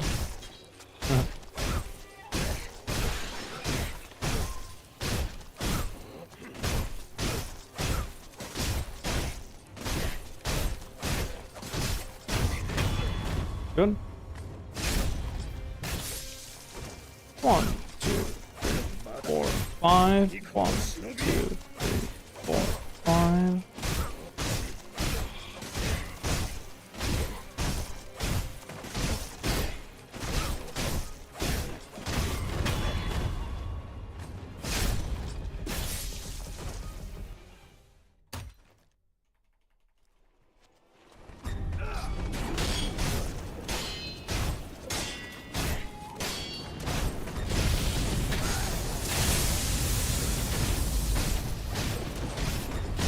Nice. Oh, okay. That's probably not worth it, to be honest. Do that. Because you can just hit him to kill him. But if you can get the deflect death blows faster. Anyway, this does save time. I should have just hit him though. I guess he wasn't low enough for it to work. Alright.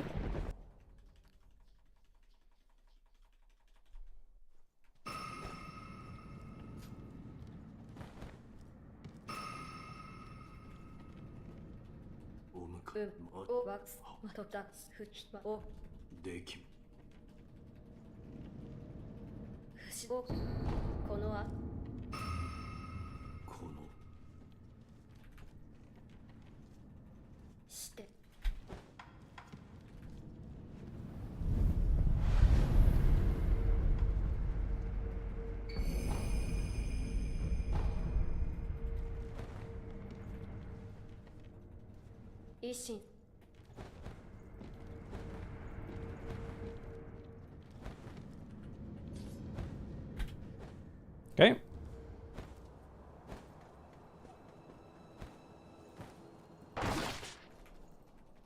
Door.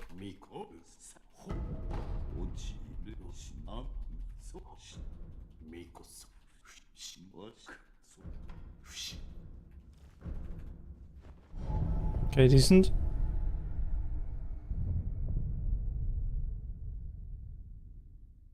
Wait, never mind, it's really good. Oh, huh.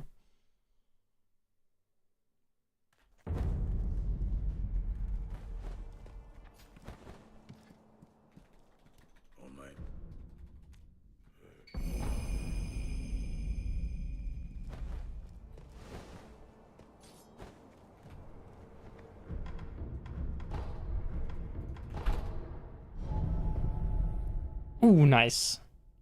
It's my 148.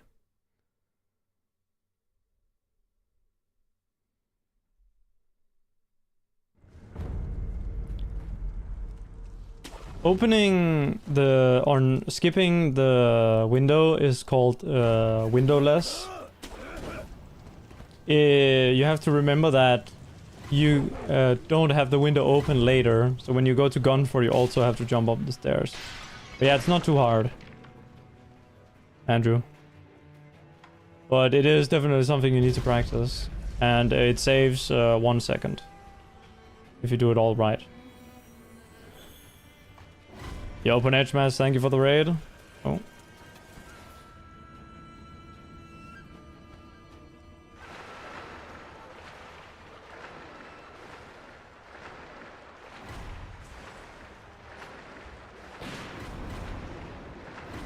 I can't believe...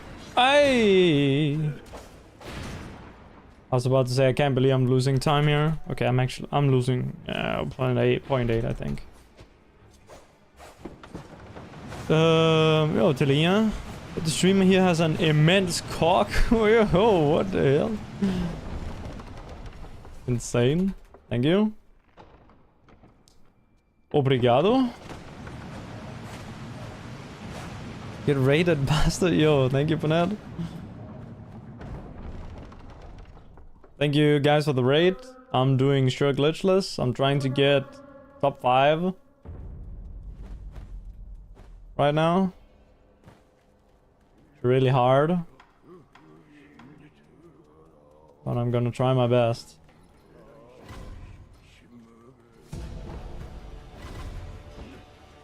Wood Tarji. Yo, you okay? What's up? Oh! Oh! Hell no! What is that? Oh my god. Dude. Okay.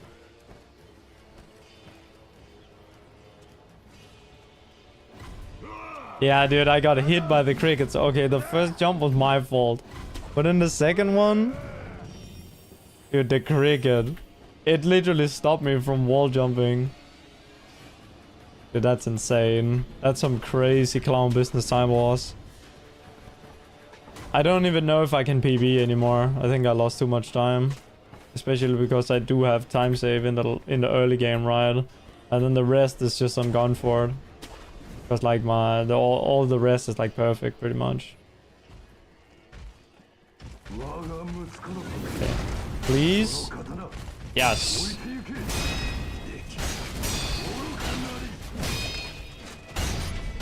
Oh my goodness, I'm actually retarded. Okay, I can't PB anymore. Whoops.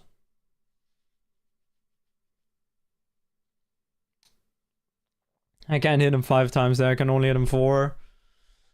Whoops.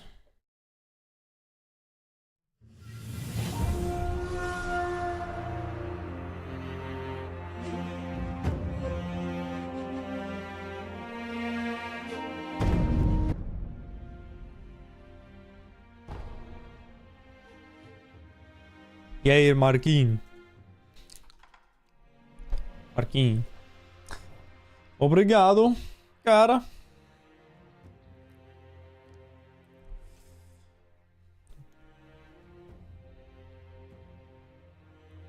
Dude, I fucking forgot. How do you say hottie again? Dude. Oh, lindo. Lindo. Marquinhos lindo. Muito lindo. Lindo? Lindo?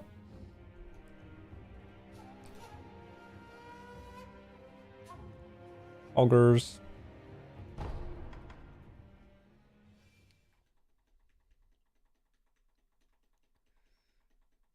Você é muito mais lindo. Obrigado. Rapaz. Or is it nah, it's rapaz? I don't fucking know.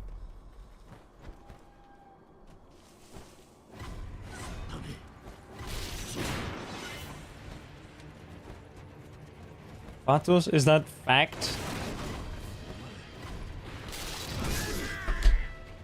European Sows. Top 5 most handsome Sekiro. Dude, I'm actually looking homeless right now. I'm not gonna lie. Dude, I got I went to school today and was like, you know, feeling good. And then I went to the bathroom and I saw myself in the mirror. Holy shit. Dude, I think I haven't shaved in like 5 days. And I didn't have a haircut in like half a year. I look like that guy, you know that one movie with the serial killer? Hey, Guillermo. You know that guy with like, you know, not weird hair, but you know, with like the very straight hair. Dude, I don't know what it's called, this movie, and what this character is called.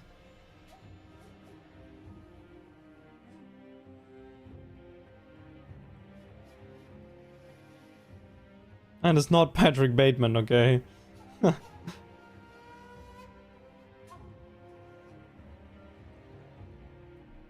Dama?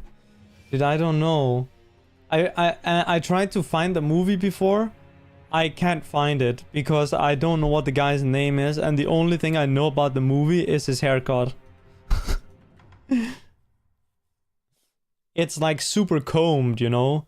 Like, you know where like your hair has like, you know, it splits? I guess it depends on what type of hair you have, but it's like completely flat, like comb to the side, you know, with like the, not a brush, but you know, a comb, hair comb. And it's like completely straight. But then he has like a high hairline underneath it, so it looks super creepy. And then his hair is like the right length where it like fucks with his sides, so like it looks really dumb. And it gives like a creepy, like kind of weirdo vibe. That's how I look. Absolutely no clue. Yeah. Anyway. You don't watch movies at all? Yeah, me neither. I just saw him on Shorts one day. Jeffrey... Okay, hang on. Let me check. Jeffrey Dahmer movie. I don't think it's him. Yeah, it's not him. Although this is like a similar haircut. Except he's more put together than I am, which is crazy. Do I look like Jeffrey Dahmer? I don't think I do. Nah, I don't. Lucky. I think I have a bigger nose and bigger lips than him. Yeah.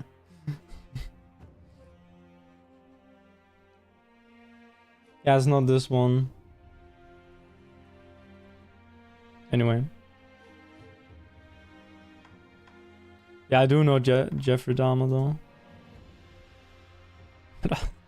Dude, imagine looking like Epstein at 25. That would be crazy. Imagine being 25 years old and looking like Epstein. That is not gonna happen. I mean, maybe young Epstein.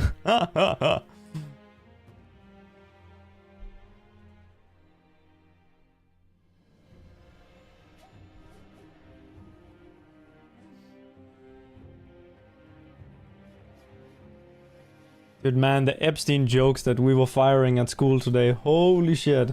That never has to leave the classroom. Holy shit.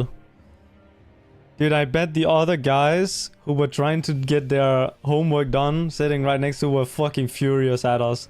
Talking about competitive gooning and Epstein.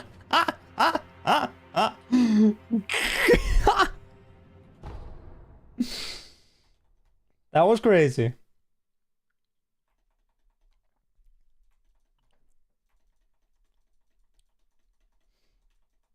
Alright, I guess I have time for one more run, then I have to go to bed. I just realized now. It's almost 22. Okay, this one doesn't count. Yeah. Next run out of tutorial is the last run.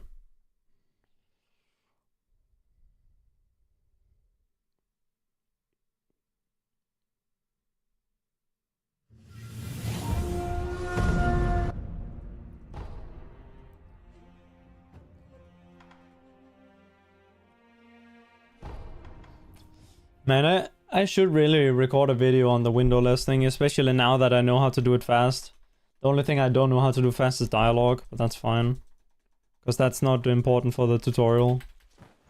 It's just the movement.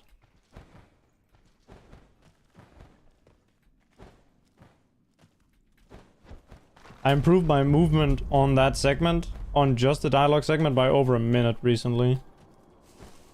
My gold used to be 150.4 and now it's 148.9 or 8. That's a big improvement. 1.5 seconds.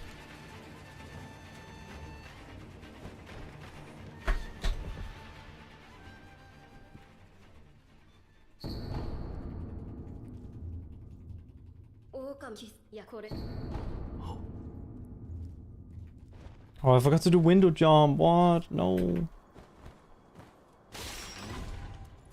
Ishin video? Cool. Hell yeah. Oi! Dude, he did that to me like less than a week ago, I think. And I swear that was the first time I saw it. Yeah, yeah. And now he just did it again. Dude, that is a rare meme, that one. Maybe I'm clueless and that one is not that rare. But I feel like that one is rare. It's more rare than the corner guy attacking, at least.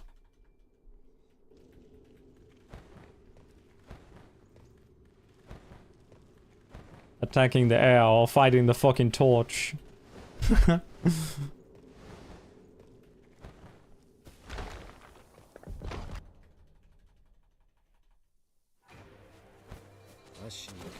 Oh, yeah, okay. Sounds good, Emma.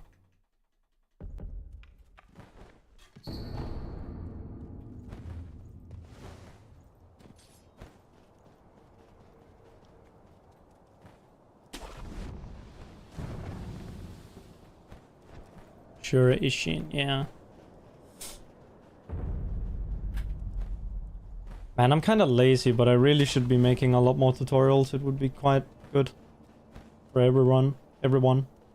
Both for me and for newer runners.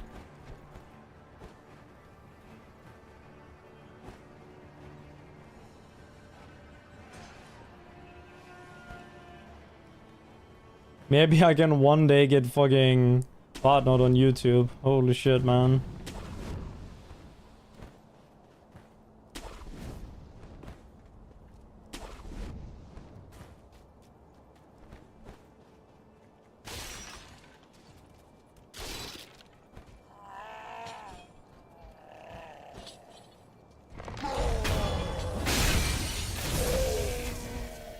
One, two, three, four, five, 6, 7, 8, 9,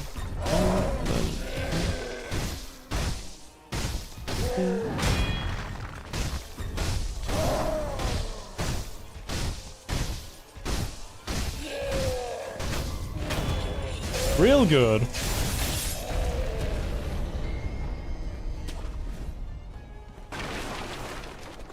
But I guess not that good because my PB is crazy.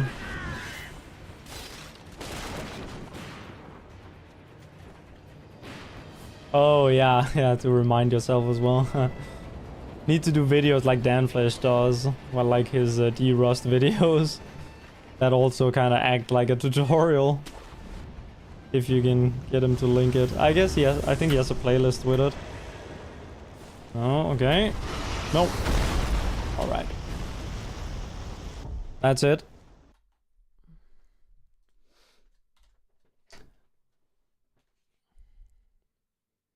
Dude, I did 41 attempts. That's actually not too bad. 41 attempts in 2.5 hours. Wait, 41? Yeah, 41. No.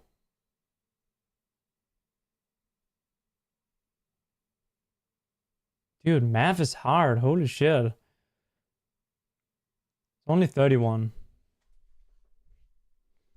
It's actually 34. Dude. What even is math? Dude. What is math? Okay. Alright. Yeah, thank you guys. I am done for the night. I need to go sleep so I can get up tomorrow and do school shit. Let's see who's live. When's probably live? Yeah, but he's playing Resi 8.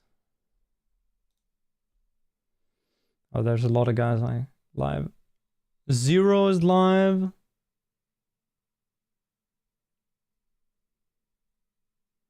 Wait, am I not following? Dude, I'm not following Leech. That's a little bit sussy. Is he doing? He's doing Shura hitless speed. Oh, that's cool. I guess I'll just rate 0 though. He has the least viewers. Wait, is he doing no mic? Hang on, I have to listen. Okay, I cannot tell. Anyway, I'll just rate 0.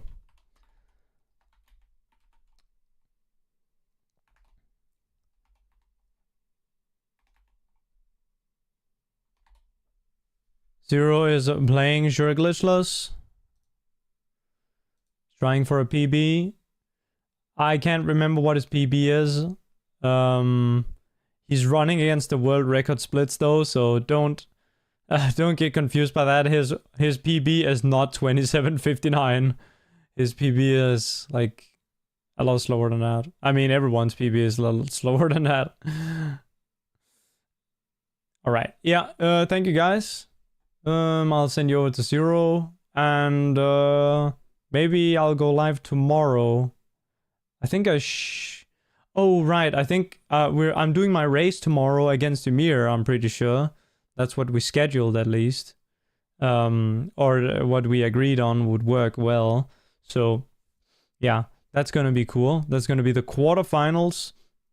Best of one, winner moves on, loser is out.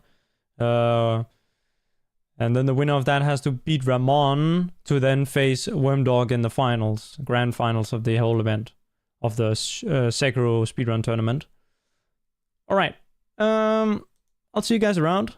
Thank you for watching. Bye bye.